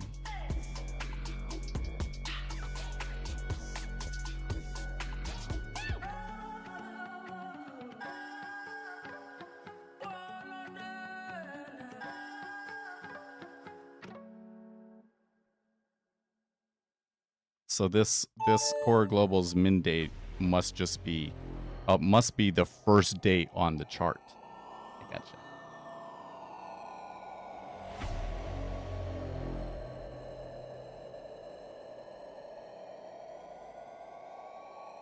Okay.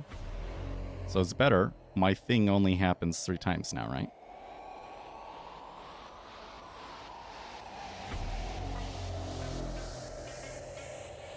But I'm not, I need to set value of 0 equals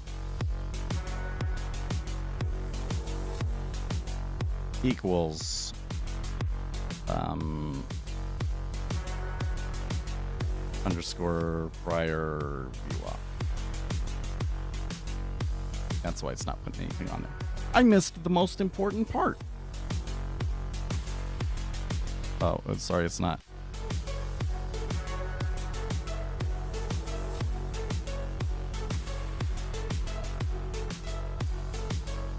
I'm not spelling it right. Whatever. I think I used the capital P.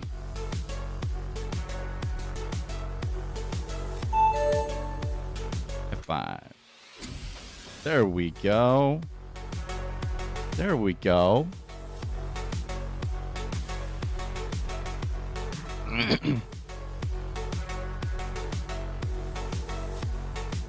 All right, now, you wanted deviations, right? Double dev up, double dev down equals 0.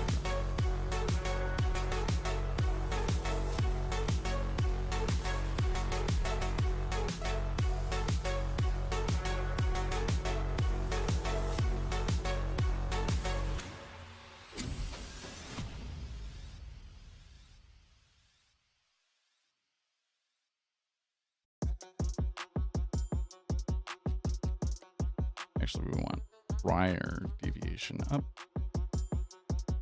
and prior deviation down, and we want this one down here so that they're kind of organized a little bit better.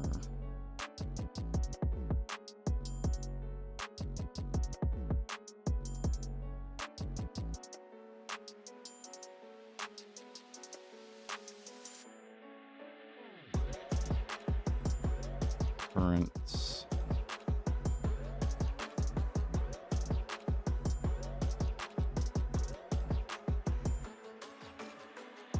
First easy initial breakout trade of the week and even filled the overnight gap. I'm surprised at the way that it ended up pushing further there. But the flight to safety is on. I'm gonna update our Twitter here in a little bit.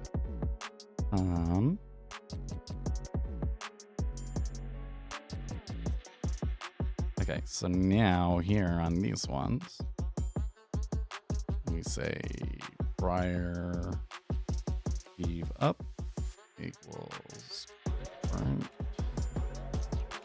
dev up, prior dev down equals current dev down. We don't need this print statement anymore, so we can get rid of that. Underscore dev current dev up equals underscore my VWAP dot and what do they call them? They have a price series for all of them, I think. I think that they were so kind. Number of deviations SD3. Oh, okay. So then it's gonna be my VWAP dot SD2 of 0. Wait, is there what? So what is deviation up and deviation down? SD1, SD2, SD3.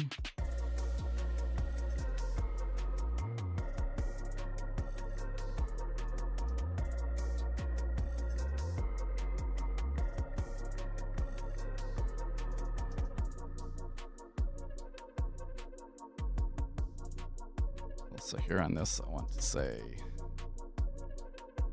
2 deviations. Okay. So there's 1, 2. And what is it? Oh. Plots. Oh, plot VWAP 1U. Okay. Plot VWAP 1U. Okay, so we don't want SD2, we want 1 dot plot VWAP 2U of 0. And current dev down equals my VWAP dot plot dot, oh, I didn't put the underscore under it. My VWAP dot plot VWAP 2L of 0. Okay, and then here I'm going to add new plots. Okay. V.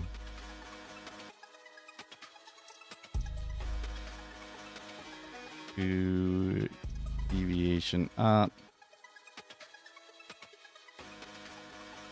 To deviation down. Okay. So then values is 0. So the way that the values work is there's value, but if you have multiple plots, then you have to use values, and then it starts indexed to 0. These are an array.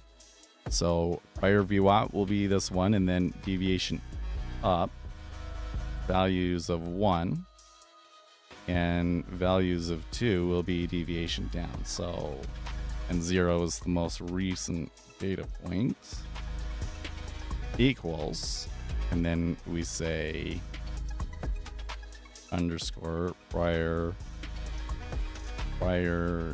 dev up, prior dev down. Ba-da-bum. So now we should get a line from here and a line from here, right?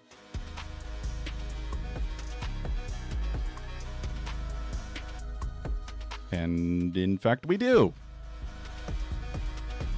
Ta-da! Okay, now, one little thing that I do want to do here. How do I do these?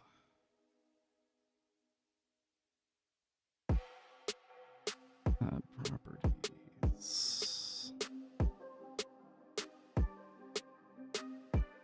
Oh, yes, he does. Okay. I'm just going to copy this a little bit right here. This will just make it easier for me to refer to them in the other scripts. Series. This one is VWAP.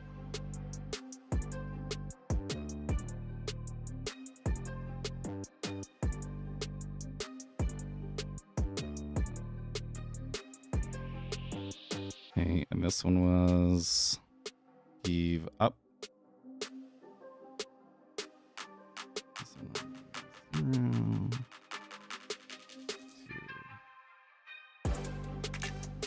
dev down. Will it accept that?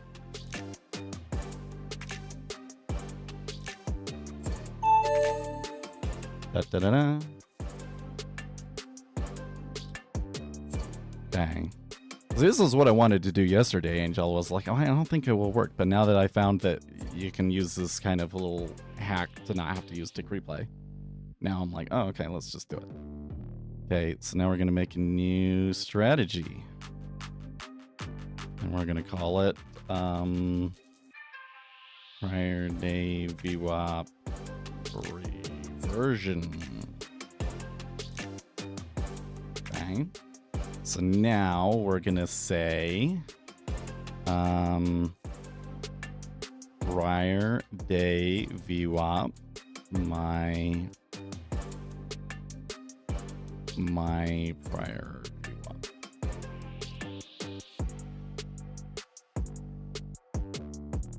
In state dot data loaded.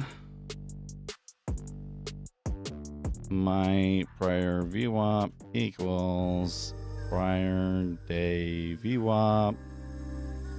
There's no inputs to it. If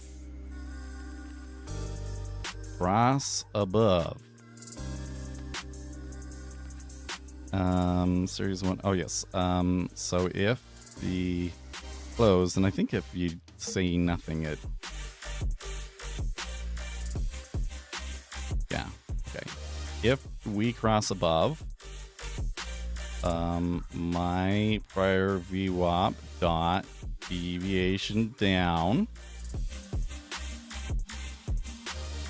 Right, so I'm saying, here you got these lines from the previous day, right? And I'm saying if I'm coming up, so like right here, right? If cross above my prior day VWAP deviation down, comma, oh, maybe you do have to do close.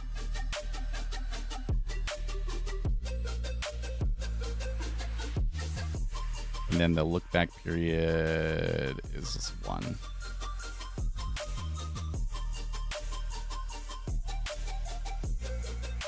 Enter long.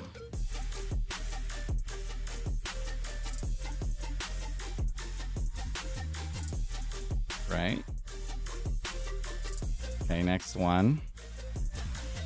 If cross below. By the way, is it supposed to be closed first and the other one first, maybe, I think?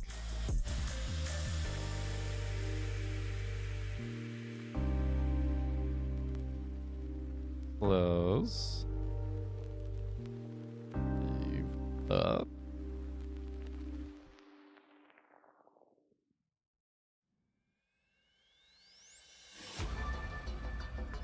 Enter short.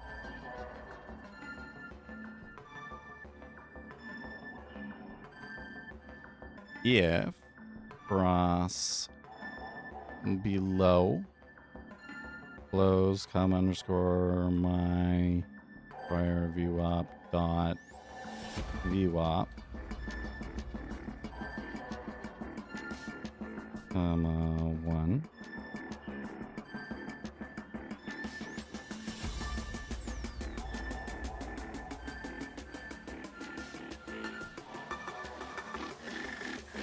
Exit long, exit short. Do the same if it's crossing below, if they're crossing above it, just for fun. I don't think that it matters, but okay.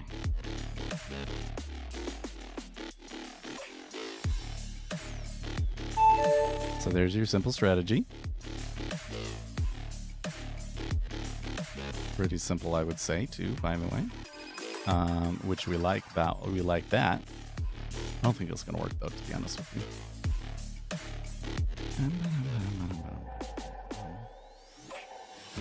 So I am going to come in here.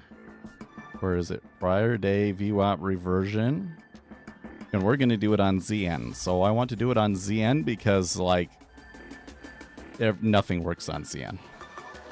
So we're going for the hardest sort of setup first. The hardest instrument first. Let's just start with 1 year's worth of data to see if there's any bugs.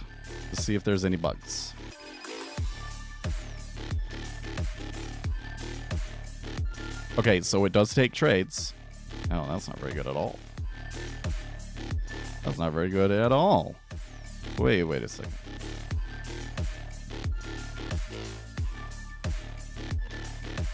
Now that's interesting. It is profitable most of the time, but it looks like it's just like not getting to our target.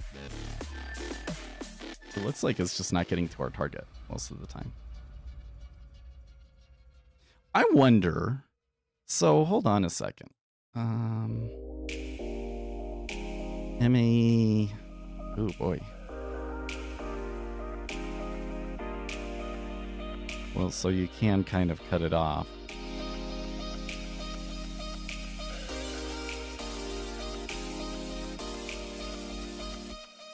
Okay. So I think a more interesting test would be to get rid of these exits.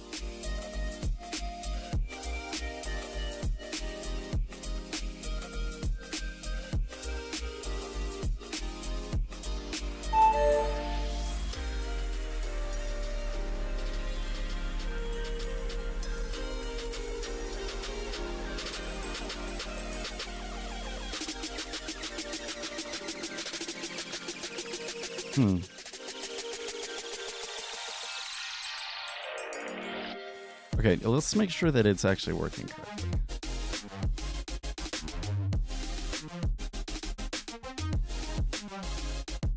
Is that right? Okay, wait.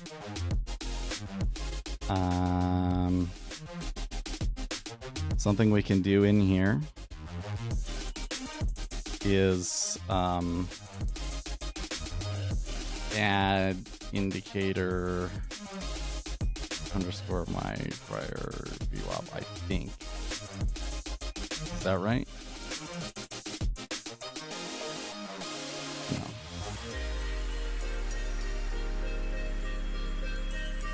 Add chart indicator.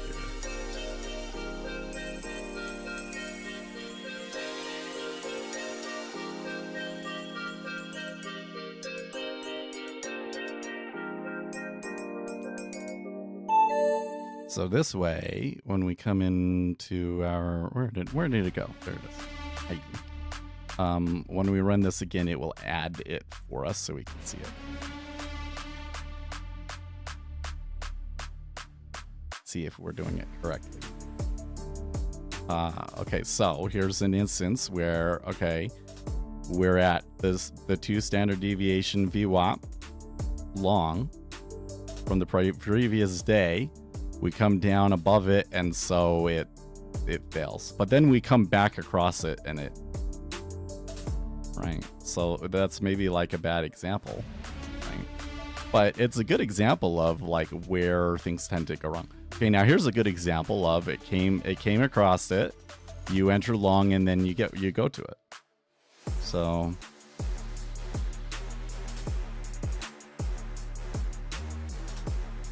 But it's saying that being above or below the, like the prior day's VWAP is not really giving you a whole lot. Like, okay, if you add +1 if price does not meet point close after +1 2 red candles. So, but like the issue is that like, okay, the whole entry signal is kind of like busted, right? I'm surprised it take as many trades as it did. So wait, if I come back over to like cumulative net profit, oh, there is a period where it worked. Yeah, there is a period where it worked. Okay. So just as an example, you wanted to do it on NQ, right? NQ. Run.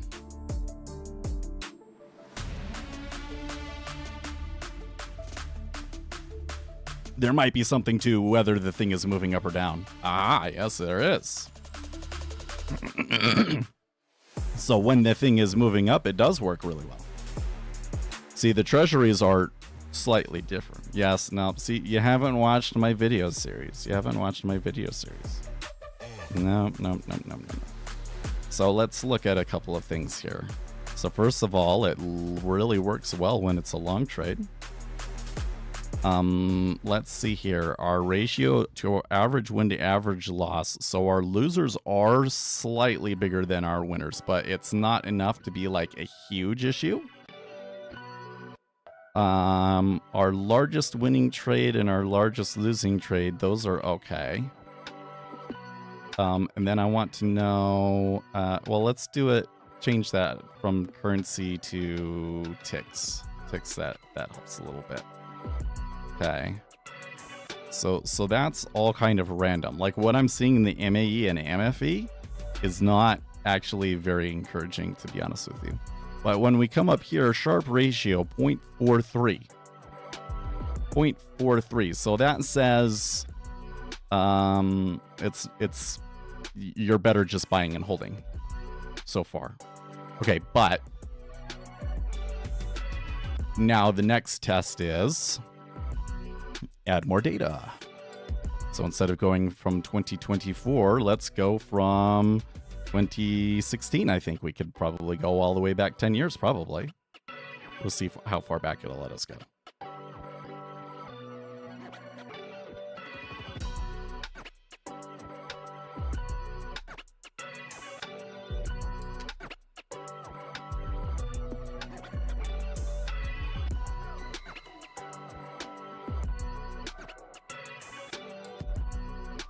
Going to take a while. It's 10 years, right? It's downloading 10 years of 1 minute data from Rhythmic.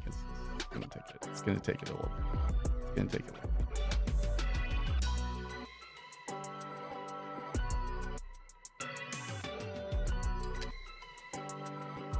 No, we're gonna do it on the 1 minute. Okay. It'll be more accurate. So if you do it on the 5 minute, then you get these issues where, like, you know, your stop where it says that you got in and out at is going to be slightly different because the candle ends in a different place and it can only enter into a position at the end of a candle, right? So the more granular you can make it, the better. Although once you get below 1 minute bars, it kind of starts to become inaccurate.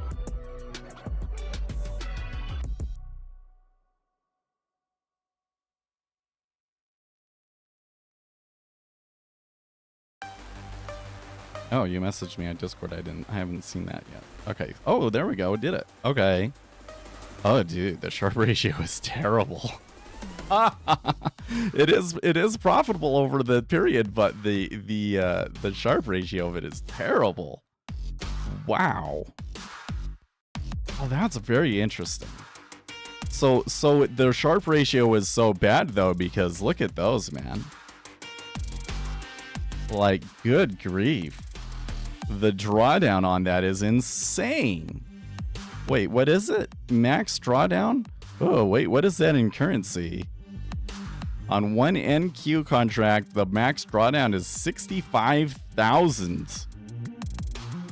Ew. Ew, wait a second. Let me create a new tab here. Let me create a new tab. And I have one that I think is just buy and hold somewhere, don't I?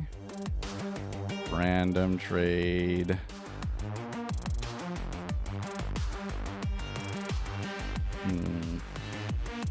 Maybe I haven't copied it over.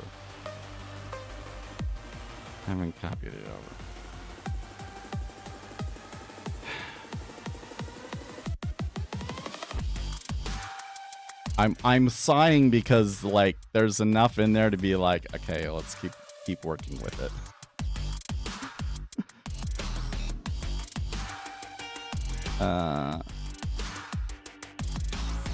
Like there's not enough for me to like just dismiss it, but I still don't think that it's worth spending a lot of time on.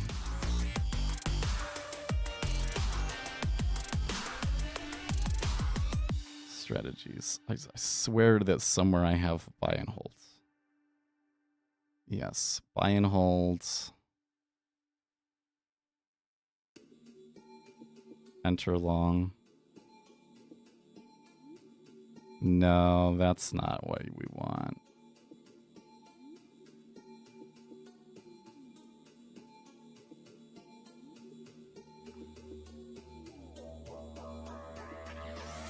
Let's make a new buy and hold strategy.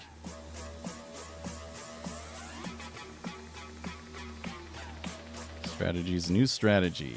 Next. Buy and hold. Generate. So, coming back to this prior day VWAP stuff, I had this thing right here. Current date.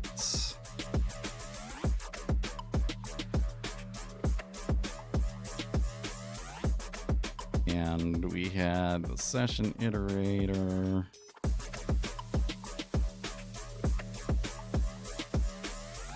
And then in on data loaded,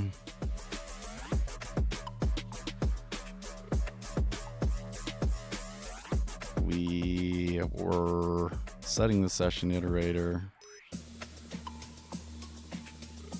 Oops. Set the session iterator. Then we had this whole thing right here. We're in if it's a different day.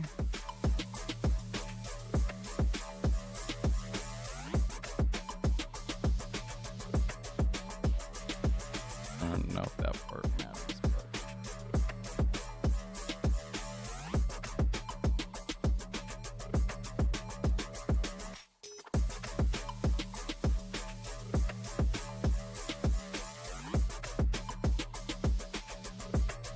why don't you use automated strategies?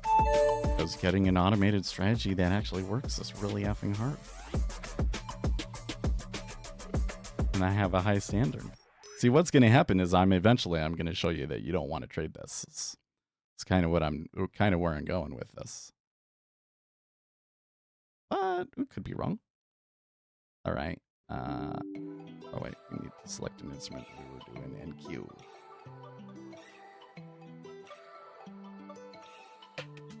Let me see if that works. Ah, yeah, that does work. Cool. Okay, so now we want to go back to, how far did we go? We went to 2016, right? 2016.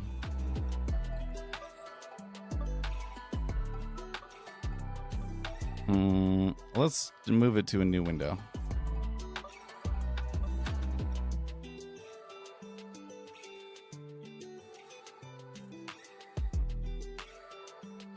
Let's see if I can get them side by side here.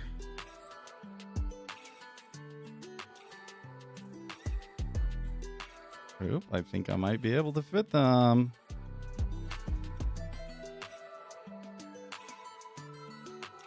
Yeah, that little part right there, that can just kind of come off the side. That's fine. Okay, so now look at this. So you're doing all your trading, right? With your VWAP and whatnot. You made half as much as the person that just bought at the beginning of every session. The drawdown is a little bit better, but you know, that's, you have a higher net profit too. So the Sharpe ratio is better on this one as well. The Sortino ratio is a lot better. Ulcer index is about the same. So basically, what are we saying so far? So far, we're saying this strategy sucks. Like, it's profitable, but there doesn't appear to be edge in it. It's making money because it tends to go long more often than not and whatnot. But it's not. You're reducing your profits and not really getting anything for it. You're not getting like a better Sharpe ratio, right? Okay, so like we can add stop losses and stuff like that. You want to do that? Let's add stop losses. Yeah, minimize this so that I don't keep pulling it up. Too many windows now, man. All right, so I can do this fun thing right here. This can blow your mind, okay? Prior day VWAP revision. Instead of it being a strategy, it is going to be an advanced base strategy. Only I can do this because I have an advanced base strategy that I can inherit from. So we're going to click that.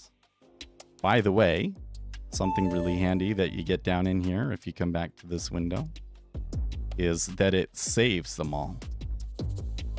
Right? So we'll save this buy and hold right there. And we'll save this prior day VWAP one right here and get rid of the remove all non-pinned. Okay, so now we can see the ones where we did it, right? Sharpe ratio 0.28. So now as we change it, we can kind of compare to last times that we ran it, right? Okay, so now that I have the advanced thing, now I get all of these fun parameters and stuff.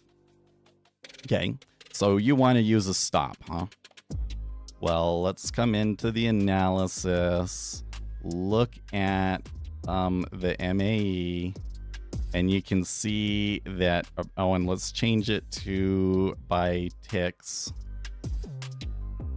Okay, so we can see that when the adverse excursion gets above 900 or so, that you don't have a whole lot of winners there. So let's start by cutting it off there.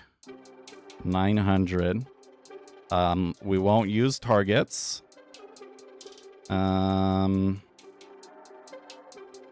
Strategy parameters. I don't think that I use the period for anything. This ATR period though, that we can do 14 and What do we set our volatility ceiling to for this?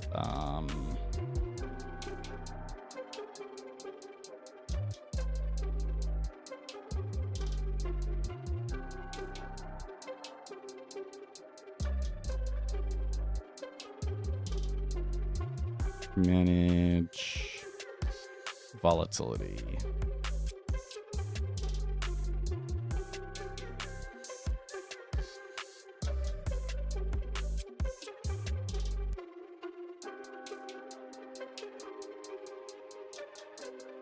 It's a percent. Okay, so back over to the charts. ES, it's on a percentage basis. So let's say if we're at 2%, 2% will tell it to not trade. Volatility ceiling 2. Oh yeah, I added these things for like when you start and stop and all of that sort of stuff, which I don't think we need in this case. But if I don't set anything to it, will it exit stop time?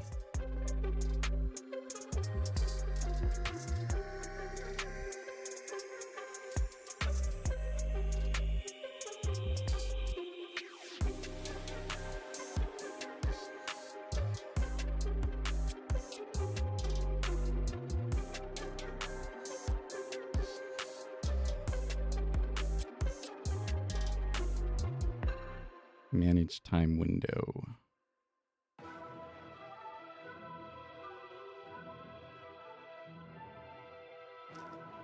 I just want to not use that, so I'm gonna add a new property. Something like this.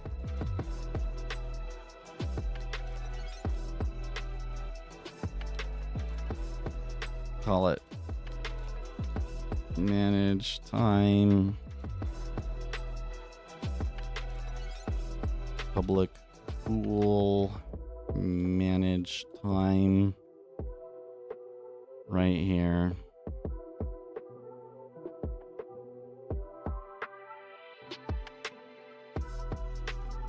If not manage time, turn manage time window. If not manage time, return true. Right.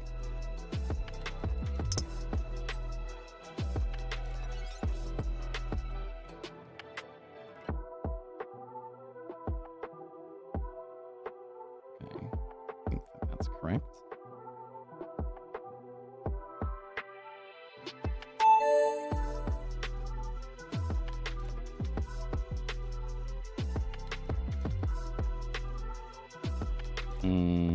That's not right.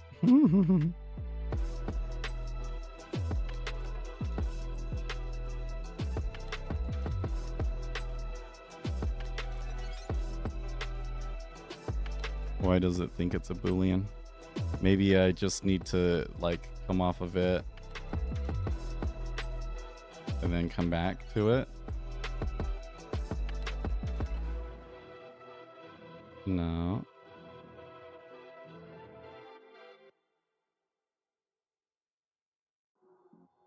I'm doing something wrong. Oh, I need to get rid of that. There we go. Can you? Yeah, I can send it to you afterwards.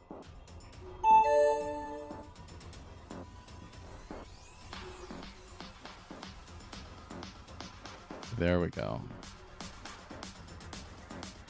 Wait. Oh, there it is.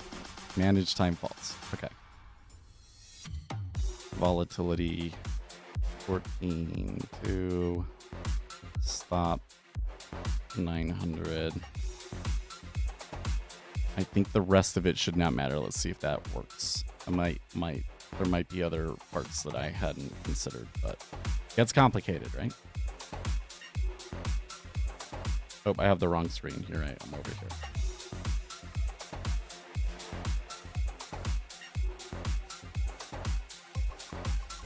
Kind of looks like they decided to move up on that risk premium and stay there after all.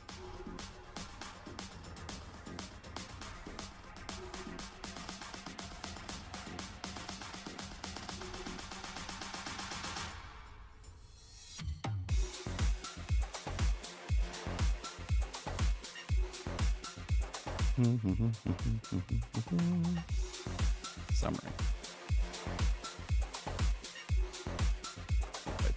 Okay, so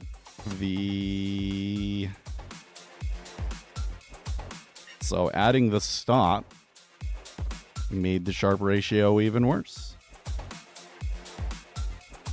Can you believe it? Oh, actually, it looks like it didn't change it too much. Oh, it looks like it didn't change it at all. Is it not actually getting...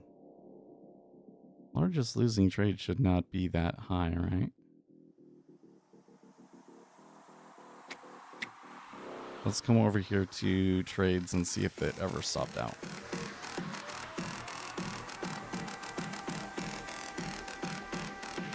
Exit name. Close position. It's on session close. The stop is not working. Why is that?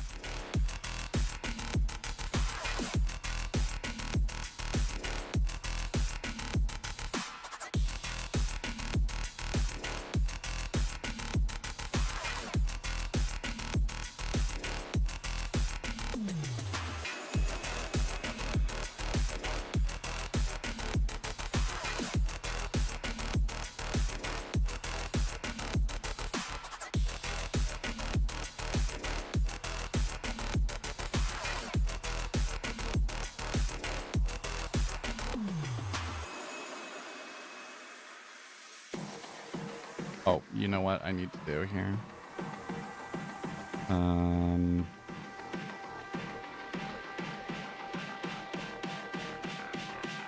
What's the one that I did this with?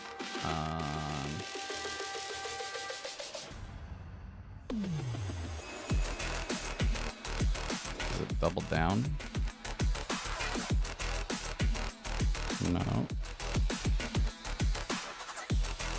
It was Degenerate Gambler, I thought. No.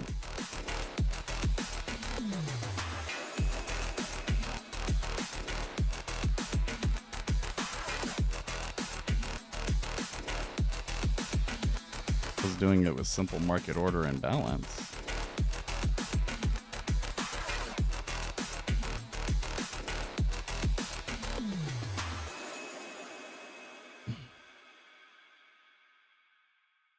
I need to call the base method. That might help a little.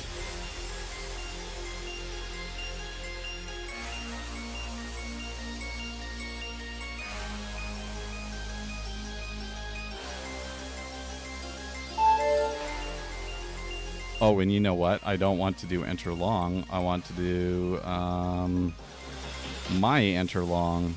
That's why it's not working. I have my own methods for the entering to manage through things like setting stops and so forth, so.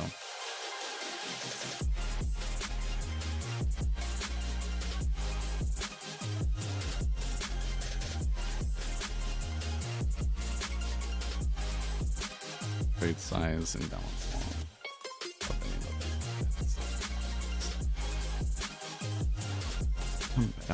long. I should know because I wrote it.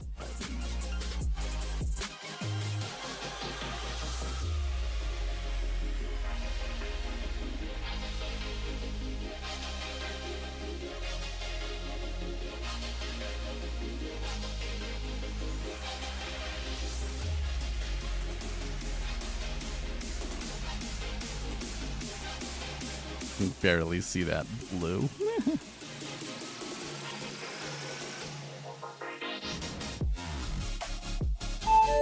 Horace Bentley says 7. Okay. Got it.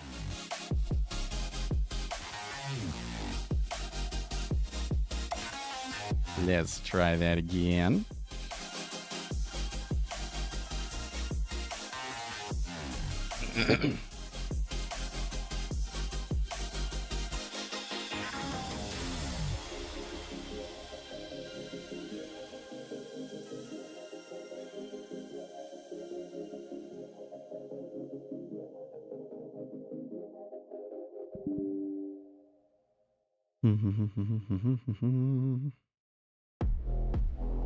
Oh, doesn't like that I use an SMA. So what's the default?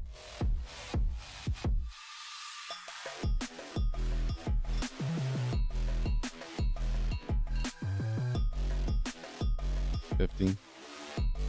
Here, let's just do this. That should help a little bit. There we go.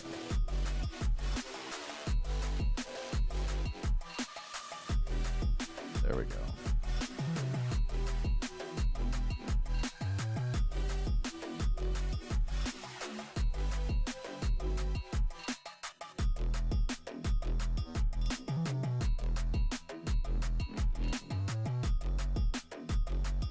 Still not able to hold. There's still kind of Treasury seems to still be having a hard time holding some of these levels.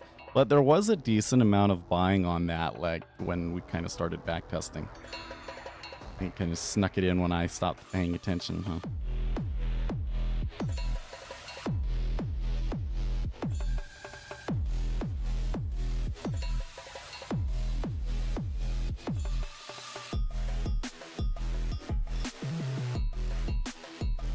Okay, that's a little bit better. But, and it kind of does what yeah, okay, so the largest losing trade now is 900. Okay, so holding our stop, that helps. It took quite a few less trades because in a more volatile market, it's not trading. Right, which I think I can turn off the manage volatility. Maybe not. Maybe I can't. That's funny. I should add all those things. Okay, but you know, when you kind of come in and look at the analysis and oh, I didn't save the history. Gosh dang it, guys. We have to do it again.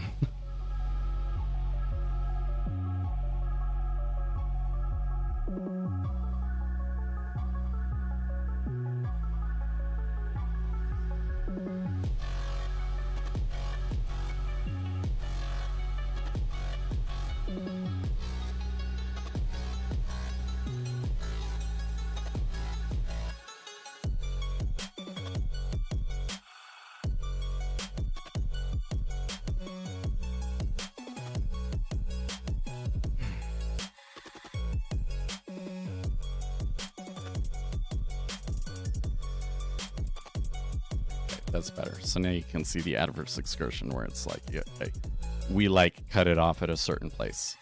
We could cut it off even closer, right? Yeah, not worth trying to run it.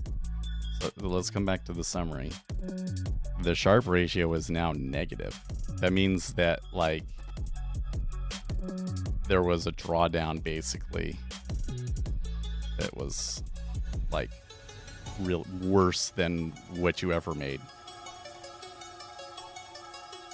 Right. Interesting that happened. Just some periods where like it didn't trade for a while because that was when the volatility was too high. I should probably put something in there. I need a. I don't have a manage volatility flag in there. Why? What's with that?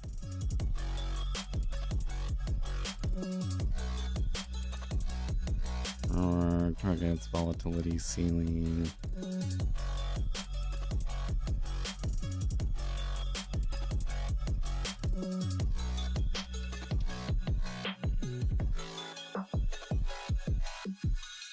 I'm curious to see how much that is involved versus the stop.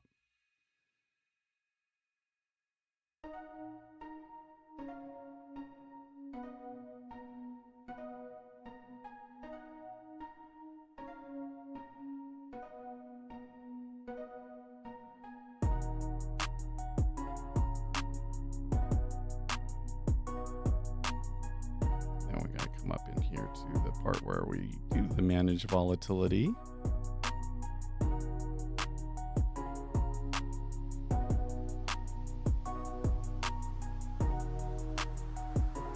If not, manage volatility, return true.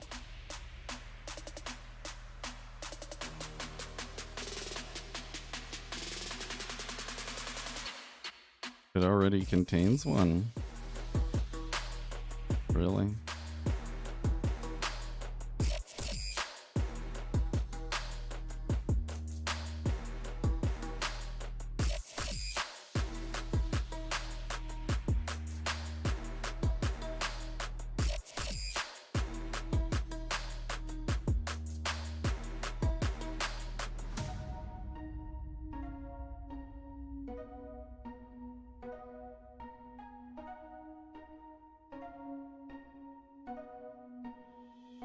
Oh, I see.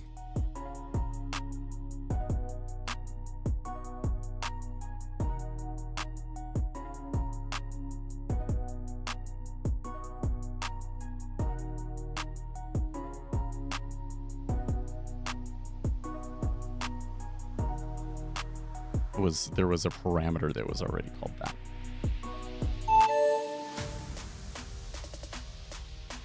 Okay, let's come back over to here and don't manage volatility. What's the difference? Was it just that you're making the most during some of the most volatile market periods, or is the SOP really hurting you that much?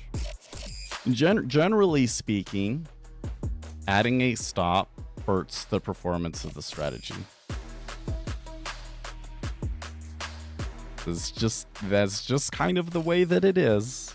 Generally speaking, adding stop hurts the performance. So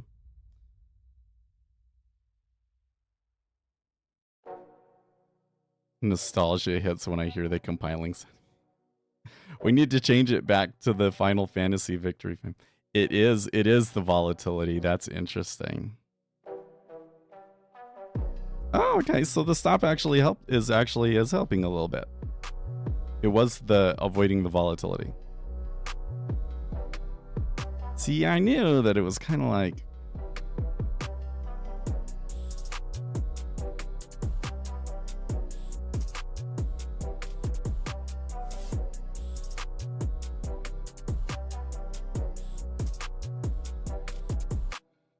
I mean, if you really set your so this gets kind of hard, but you can kind of game out like where an optimal place to set your stops and targets are.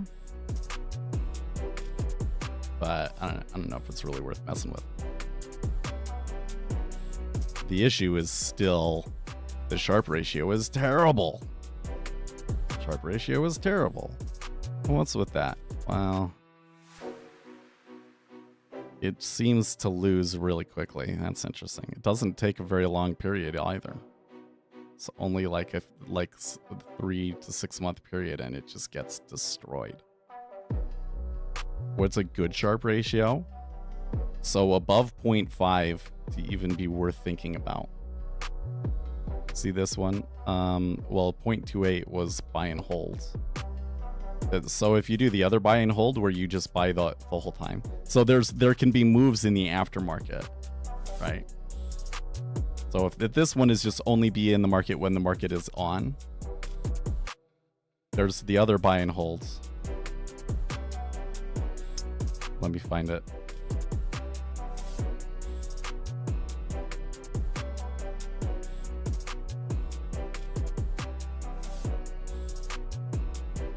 Let's just do it this way. Let's copy it this way by like copying the code.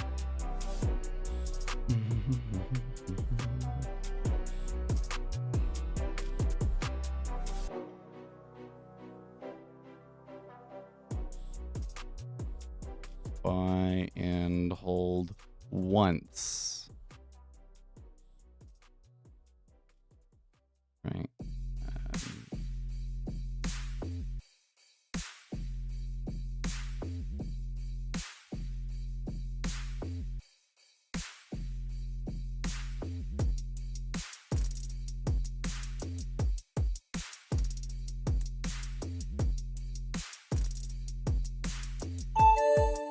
Okay. So if I do this buy and hold once, and I turn off exit on session close, I should just get like one trade, right?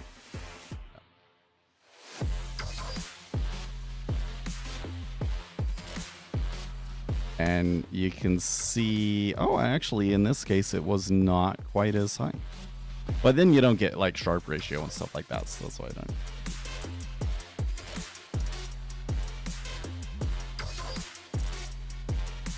Maybe you could do it like always buy at the, I don't know. What's the, so, I mean, that doesn't really apply in this situation, right? So we didn't set a target. You want to set a target? Use targets, reward factor 1, try.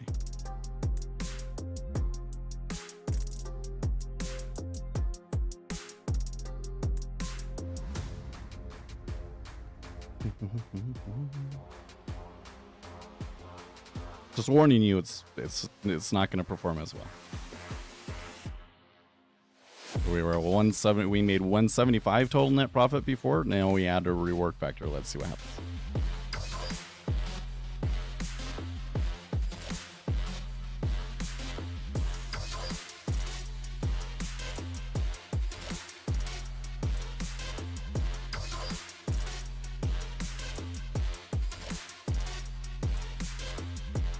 $120. Yeah. I actually made the Sharpe ratio worse. Jeez.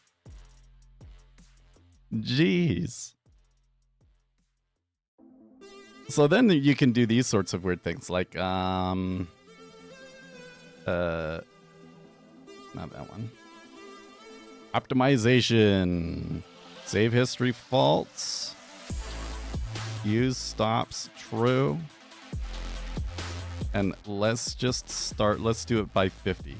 So start with 50.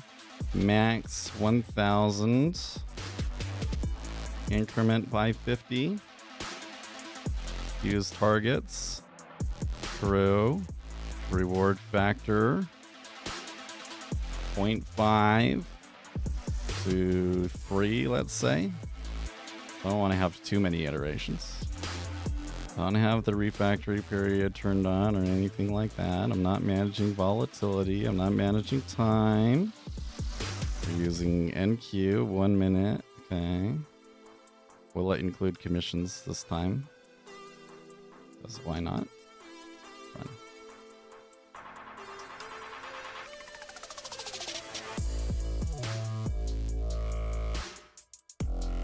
I need to just make a video showing people this that's basically like they lied to you about managing risk. See, the place that everybody gets this you need to manage risk thing from is, again, everybody's reading like the Jack Swagger books, or who's the guy that's like the psychology book that everybody loves. They were talking to swing momentum traders. Momentum strategy, you have like a whole portfolio and you have positions that you hold possibly for months. So the amount that a position can make over a several month time period is insane. Like, you can make tons of money. And so really the place that the alpha in a strategy like that comes from is from managing the portfolio, saying, I can't have too many positions that are all correlated together too much. I have to manage the amount of money that I'm actually using. I need to manage how much I need to hold in treasuries. A lot of the performance came out of them having to hold treasuries for collateral and stuff, right?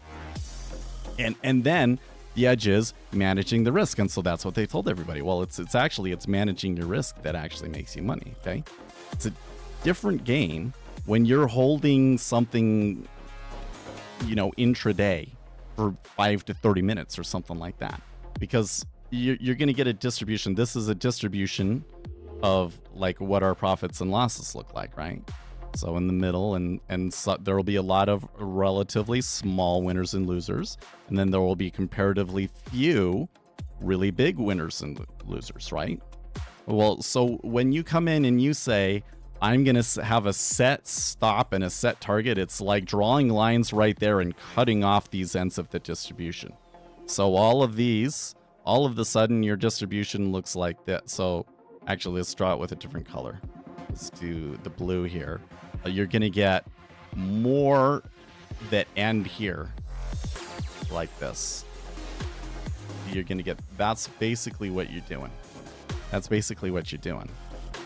And so there's all of these winners that you would have had that you don't make as much on. And yeah, there's all of these losers that you also would have had that you don't lose as much on.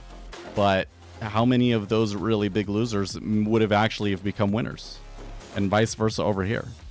Well, it's just kind of like pick your poison, essentially. It generally speaking doesn't dramatically improve the performance of your strategy. Now, one thing that I have found that helps really, really well is if you're having a losing streak. So like if your strategy loses X times in a row, you tell it to stop trading for that day or for that month or whatever the time period is. Basically, some sign that your strategy doesn't work in that market, you stop trading it. That usually tends to help, but it's only a little boost. I may have picked up something too big for it to chew on because it's still just going. It's time for me to get going too. I don't know. I really want to see it finish and show you what it spits out, but I don't think that it's really actually going to be anything valuable. So, man, Bitcoin just keeps running today.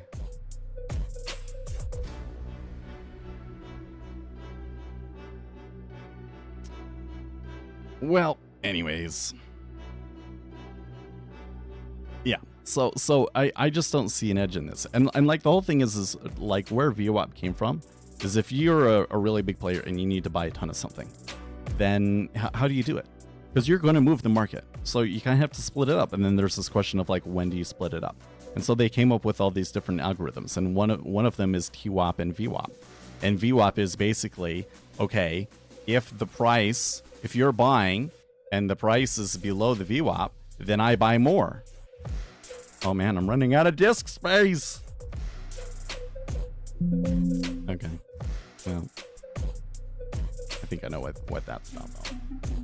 Actually, I can probably just fix that right now and go to my videos and just delete out the video archive. There's just nothing on there that I really care about.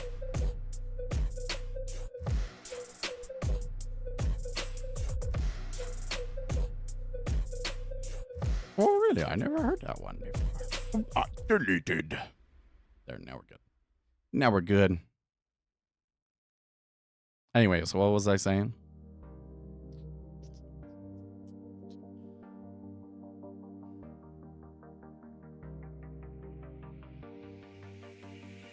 Oh yeah, VWAP. Okay, so you buy a bunch of it. If we're below the VWAP, then you buy more. And kind of what happened was the market figured out that that's what was going on, and like the traders would push it against it. So it's like, oh, there's a big buyer out there, but we're just gonna keep it up. We're just gonna keep it up, and it never comes below the VWAP, and then you end up not buying as much, and you get a worse position, right? So like it stopped working. And basically what happened was these guys named Algren and Chris came along, and they said, what if we manage it just based on the order book? What does the liquidity look like? And we split our trades up so that it minimizes our impact on the book. And that gave them a better execution. So that's not watching the price or any of these things. It's just I split it up and I wait long enough so that the market makers can handle it. And that's it. Oh, dude, it's done 3 iterations. Maybe I need to just wait long enough. It's saying it's going to take 2 hours. It's not going to take 2 hours. I should have known better than to do an optimization run on 10 years of data, though. right? So time to find new. Yeah, I mean, probably. There's always this chance that, like, if you add the right thing in everything, that they somehow synergize together in some way that provides an edge for you. But generally speaking, it's like if you're testing one particular thing, in this case, an entry condition, right? And you don't find an edge in it, then usually there's, you know, it doesn't matter how many other things you combine with it, there's just not an edge. What you would really want to do is find a bunch of things that show a little bit of an edge and then combine them all together. That's what the most successful algo firms have claimed that they've done, at least. Makes sense? So yeah, and this is what I've found with VWAP, generally speaking, because when I started, I used VWAP very heavily. Now, I wasn't using the previous day's VWAP. That's kind of I guess an interesting approach. But I've done this same back test with, like, floor pit levels. What do they call them? Floor pivot levels or something like that. I've done it with all sorts of different things, and it just doesn't work very well. That kind of a setup. Like, as far as I can tell, where things closed at the previous day is kind of not very useful.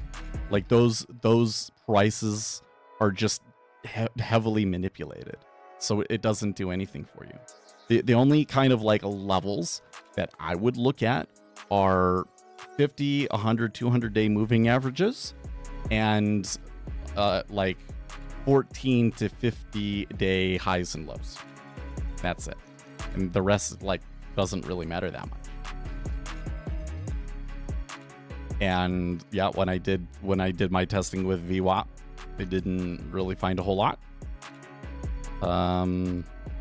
You know, I've done some back testing with my order flow, shows more promise, but then there's all these data issues, and that's kind of what we're sorting out right now, and just waiting until we have enough data. So I guess maybe 9 months from now to see how well that actually works. Yeah. You're giving tons of gems. This is this stream every day, man. Well, maybe not every day, but every week. It seems about like every week somebody will come in and say, "Hey, here's a setup," and then I go and I program it and we backtest it, and it doesn't work. That's the funnest thing to me, is all of the setups that retail traders typically use almost always fail. All of the things that retail traders typically think are dead wrong. It's really funny, but it's just like what has led retail traders. You kind of have to trace the etymology of it, like who came up with this idea and why it got popular and all of these things. But like when you really get back to it, like none of them work. And the biggest problem is that price is simply not reliable on a short time frame. Like there's just like nothing more to it than that. When you're on a short time frame, prices are extremely random, and it's the reason that we believe in those is because in the 80s there was momentum traders that made a ton of money from momentum, but they weren't day trading. They were holding those positions for months. When you hold a position for months, you can make like 20, 50 times your money sometimes. Okay, those wins like that are so absolutely massive. Like, can you imagine if you had a trade that made 50 times your money, like 50 times what your average winner is or what your average loser is? Okay, that means that you could lose 50 times and still be break even. That's nuts. That's nutso. You're only able to get those by holding for a really, really long time. And so retail traders, they kind of latched onto that, not understanding that big caveat that this only works for positions that you're holding for months. And that's why they've come down to all these things. Again, same with what I was saying earlier, managing risk. On short time frames, because price is random, when you quote-unquote manage risk, it makes your results end up random. So it's actually better. It's actually better to just find a signal that seems to somehow predict a large move, and then enter in and hold for a certain amount of time or until the end of the session or whatever the deal is, and then just look at the distribution and work with the distribution that you get from that. Because as soon as you start adding short-term stops and targets, then the results of your strategy mostly come down to the Gaussian distribution of volatility on an intraday basis, and it doesn't help you at all.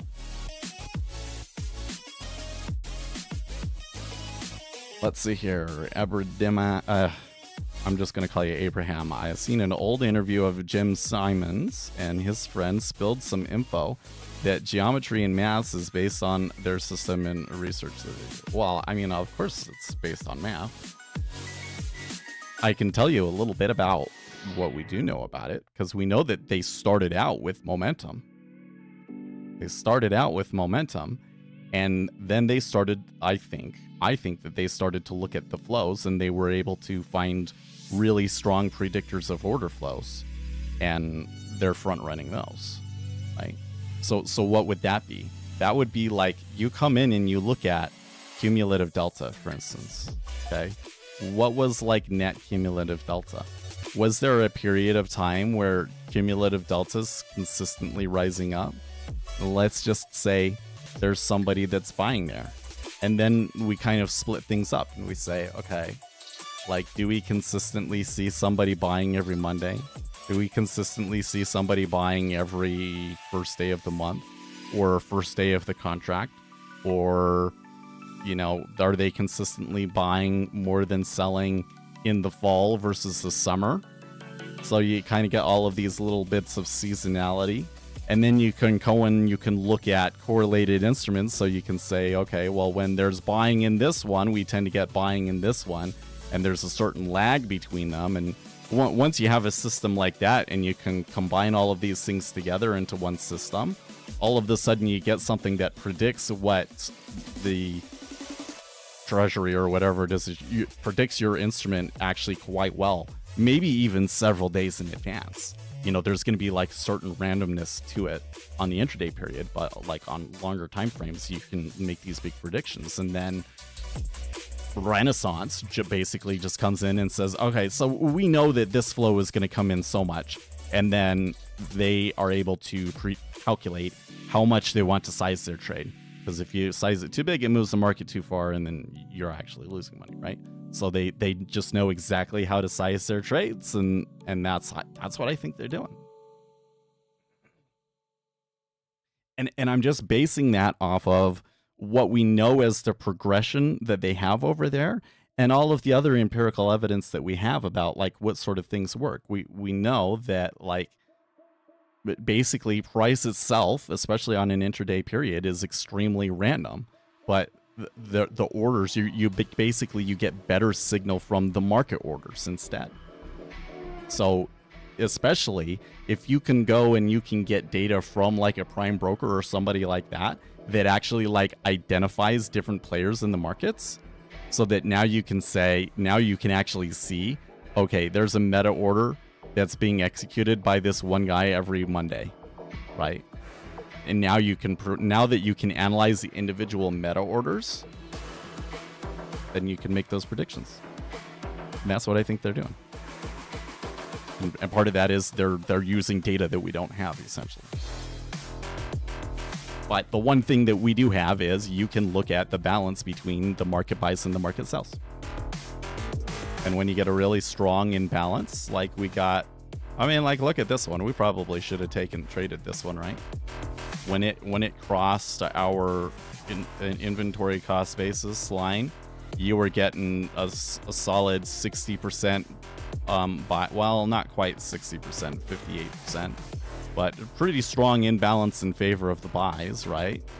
I don't know if you can see where I'm pointing here on the upper left. So like right here,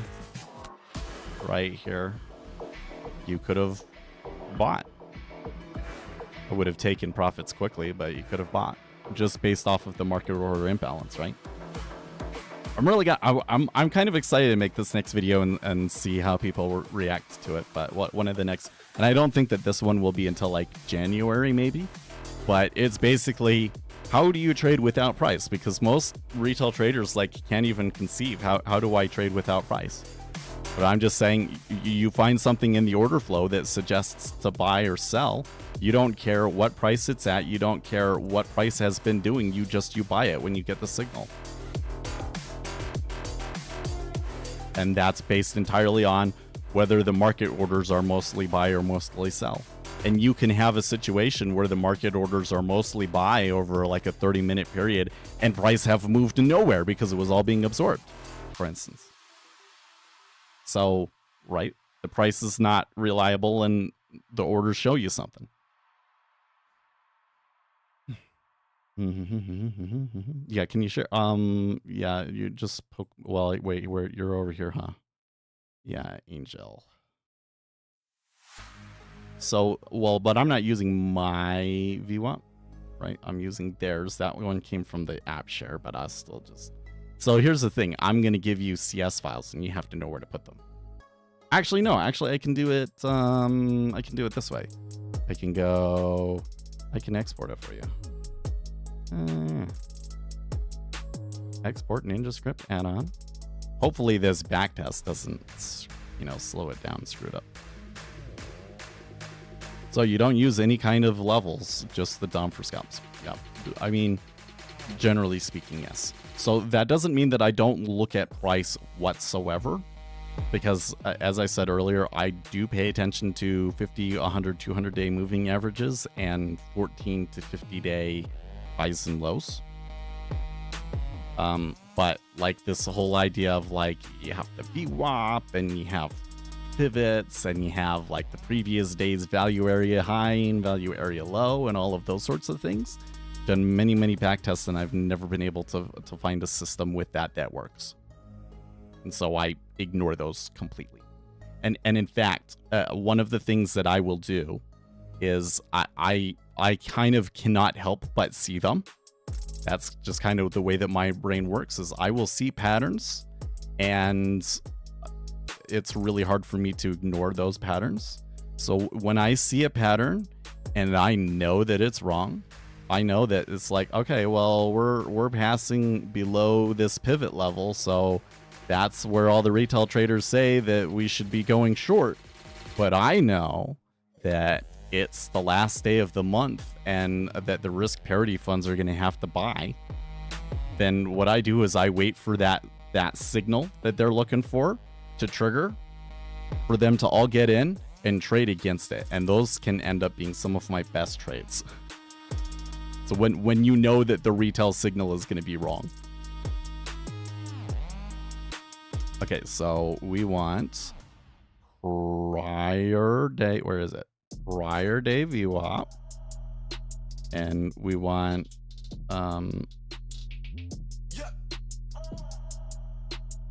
VWAP X.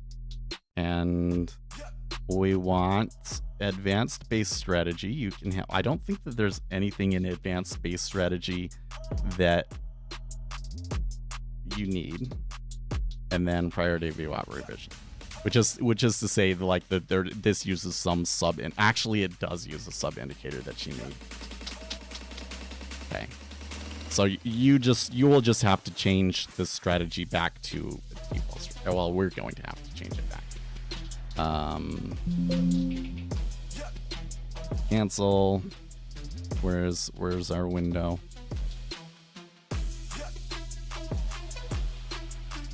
Prior day VWAP reversion. We just got to change this back to strategy.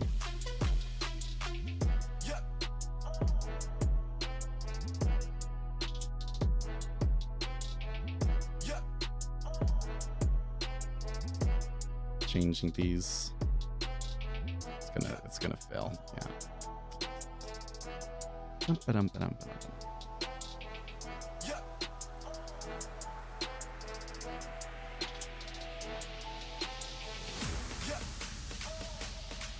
comment that out. Enter long.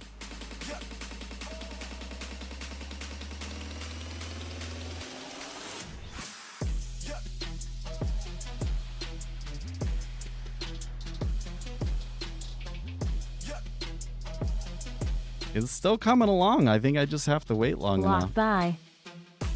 Whoa, that was a huge buy. Holy crap.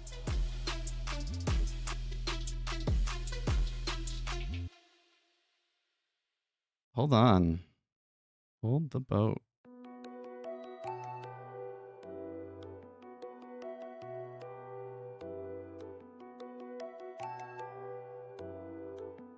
Let's close this buy and hold window here. Holy crap. That shot up all the way from 22. What a monster mover. Well, I don't know what that's about.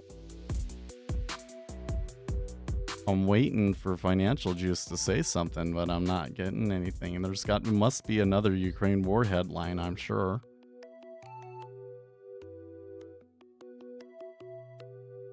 Too bad I wasn't showing the screen when that happened. I would have liked to have had a recording of that to get a better idea how it actually happened. Okay, priority VWAP and VWAP X.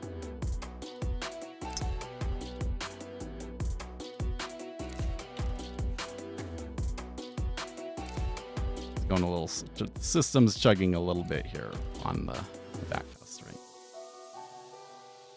And then strategies. We'll add all the strategies. Buy and hold. Buy and hold once. And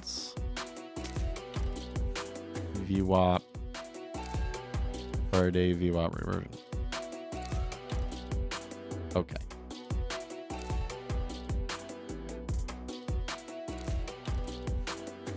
Export.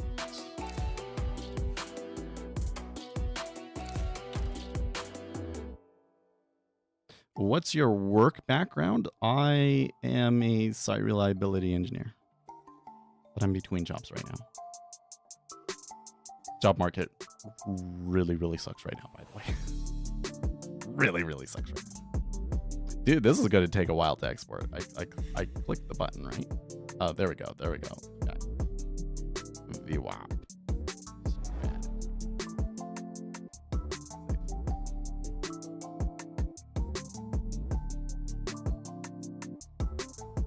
Where did you learn to trade? You'd say I'd mostly self-taught.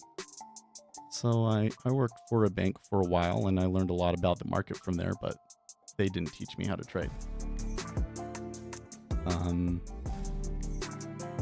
And then I've been doing it a long time, and I think the thing that differentiates me, because you're probably sitting here going like, how does he know all of this shit? Like, because there's all this stuff that seems so incredibly valuable and useful, and yet I've never heard anybody else in the retail space talk about it. That's probably what you're thinking right now, right? How does he do that? Well, 1, I backtest everything. 2, I read studies about this stuff. And there's so much empirical research that retail traders just are completely ignorant of. That, man, it's really valuable stuff that really helps you know, like, where it's worth spending your time.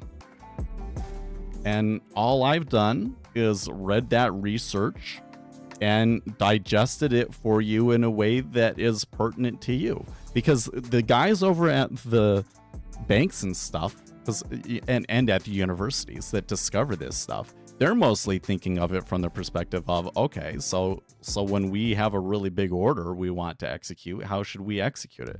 They're not thinking about how can I predict price over the next 5 to 30 minutes. To them, unless you're a high frequency trading firm, to them they don't care. They think it's random, that it's not worth your time, right? And so I was just the only person that was knew enough about that research and had a YouTube channel. It kind of seems like improbable, but when you think about it from the perspective of, okay, they have to have read the research, they have to have a programming background to understand all of these things, and they have to be a content creator. And then all of a sudden, it just so happens that I'm the only guy. Yeah, you're looking at, well, so it's only $100 a month. But remember, you can download the indicator suite and try it first. You just go to my website and download it and install it, and you can start using it right now. And then it will work for a month, and then after a month, you would have to buy a license to be able to continue using it. That way you can see, okay, is this actually useful? Right? Okay, what was I doing? Oh yeah, I wanted to go into the Ninja script and upload it here because people will probably ask. So it is in the free Discord in the Ninja script channel. There we go. And I would appreciate it if you... No, it's not per month, it's just one time. Yeah, no, I totally get you. I totally get you. Because there's totally people that will sell indicator suites that don't do as good of things as what ours do, frankly, right? And they charge $50, $100 a month. Yeah, no, it's just $100 one time. I think at some point I may have to increase the price of it, but I'm basically doing it on supply and demand. Like we get a handful of people buy the indicator suite every month, right? If I was getting like 100 people a month buying it, then I would probably increase the price, right? So don't tell all your friends, but do tell all your friends because I kind of need the money right now. Yeah, unfortunately, I think that the YouTube channel is like a long ways off from being able to be like my sole source of income. But like right now, we got that. All of the money gets saved up, and my wife working as a flight attendant. And I'm working really, really hard to try and find a new job. Because the reality of it is, even if you're a really good trader, it's not very consistent good income. You got to understand it. Because I think everybody comes in and thinks that they're going to become a multi-millionaire from it, right? Yeah. Probably not. But I sure enjoy it. I sure enjoy it. So, yeah. Okay, so I posted that there. I'm still not seeing anything on Twitter. Nor am I seeing anything on Blue Sky. So I kind of feel like that something happened there. Granted, there wasn't a reaction in the traditional market, in like the S&P 500. So it's easy to have $1 million as a trader. Just start with 2 million. There you go. Yeah. Like I've been doing pretty okay with my trading. Like I look at my in the next video, I'm going to show you some stats, but I've already shown them to you guys here on the stream. So like I think that the stats show, granted it's not 5 years, but I think that the stats show that there's some considerable edge to what we're doing, and it's very discretionary, and it's based on context and things that we know going on in that market that might be creating flows. But we've had a decent amount of success with it, but I couldn't live on it. I would probably need like $500,000 to live on it. So have you traded options? I've made a couple of options plays over in equities, not very often. I would love to get into, like if I had like more like a $20,000-$30,000 portfolio, then I think that we would spend a lot more time looking at stocks and finding trades in stocks.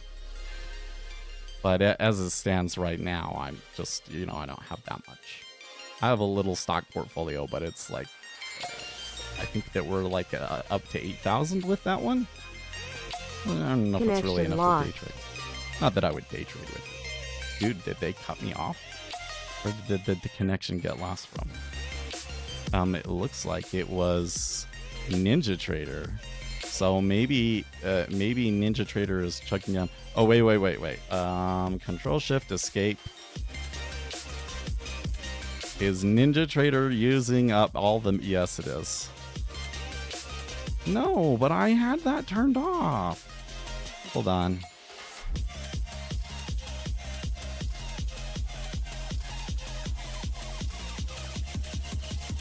Prior day VWAP.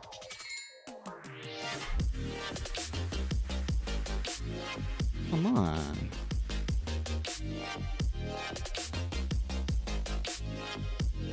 I swear I had don't save turned on.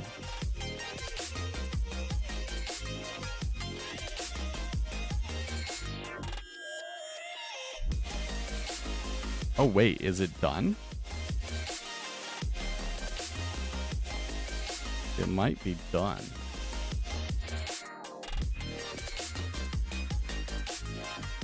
No, because I'm not seeing the optimization. And this is saying not giving me a run. Wait.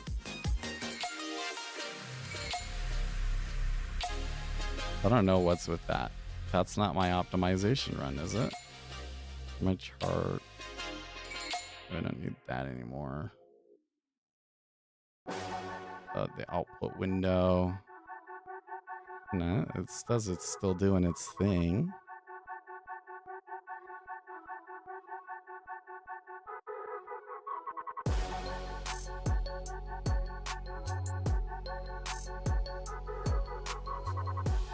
Oh, is it this one over here? No. No, this is simple market order imbalance. Chart. It's gone. I think maybe that was the one that I closed was it, and it's just still running. That's funny. Ah, that sucks because I was gonna, you know. Oh, it's not working right because it's also ignoring signals for news. So I don't have it set up right. No, we're just gonna kill NinjaTrader with that one. And task. Jeez, this is why you need lots of memory. What percentage do you make per average on month? Oh, geez, I don't know. 'Cause it doesn't represent it in percentages, right? So I think that the performance that I had was like over the past 2 years, $20,000. Never having taken more than 10 contracts on a trade. So I think that it was maybe 2 to 4 times your money, but over 2 years. This is a crazy thing. It's like a lot of retail traders, and they're trying to like build accounts, and they're going like, double your account in a month, and really you should be searching. Like I would target 20% per year. If you can make 20% per year on your margin, so like you have an account, it's $1,000, and you make $200 that year after fees and everything else, and that's the thing, is fees are killer. So maybe you want to do more like 10,000. Okay, so you have $10,000 and you make $1,000 in the year minus the commissions. That's good. That's really good. You do $2,000 like start a hedge fund, right? Like that. One of the biggest problems that retail traders have is that their expectation is unrealistic, and they don't realize how heavily leveraged they actually are. All right, guys, I'm enjoying talking too much today. You guys had a lot of good questions and stuff, and there's a lot of new people, so I want to make sure I got all of the good information out there. Make sure you check the links in the video description. I have affiliate links for the software that I use for Jigsaw, for my indicator suite, for my news squawk. And then there's also a link for the free Discord and the paid Discord. The paid Discord is only $3 a month so that you don't get spammed by robots. And I kind of post charts and so forth there. And yeah, I appreciate it. And, you know, make sure to give the video, when you're watching a video, watch the whole video, give it a like, share it, etc. What about prop firms? I have a video coming up about prop firms soon. In fact, I think next Monday. But the gist of it is I don't recommend them. But I should get going. I got other stuff to do. I want to work on my Ninja Trader indicators. There's just a couple of new features I've been working on and so forth. So, good game round 2. Okay, I will see you guys tomorrow. I'm always here every day starting at 8:20 Eastern time. So, see you guys then. Stay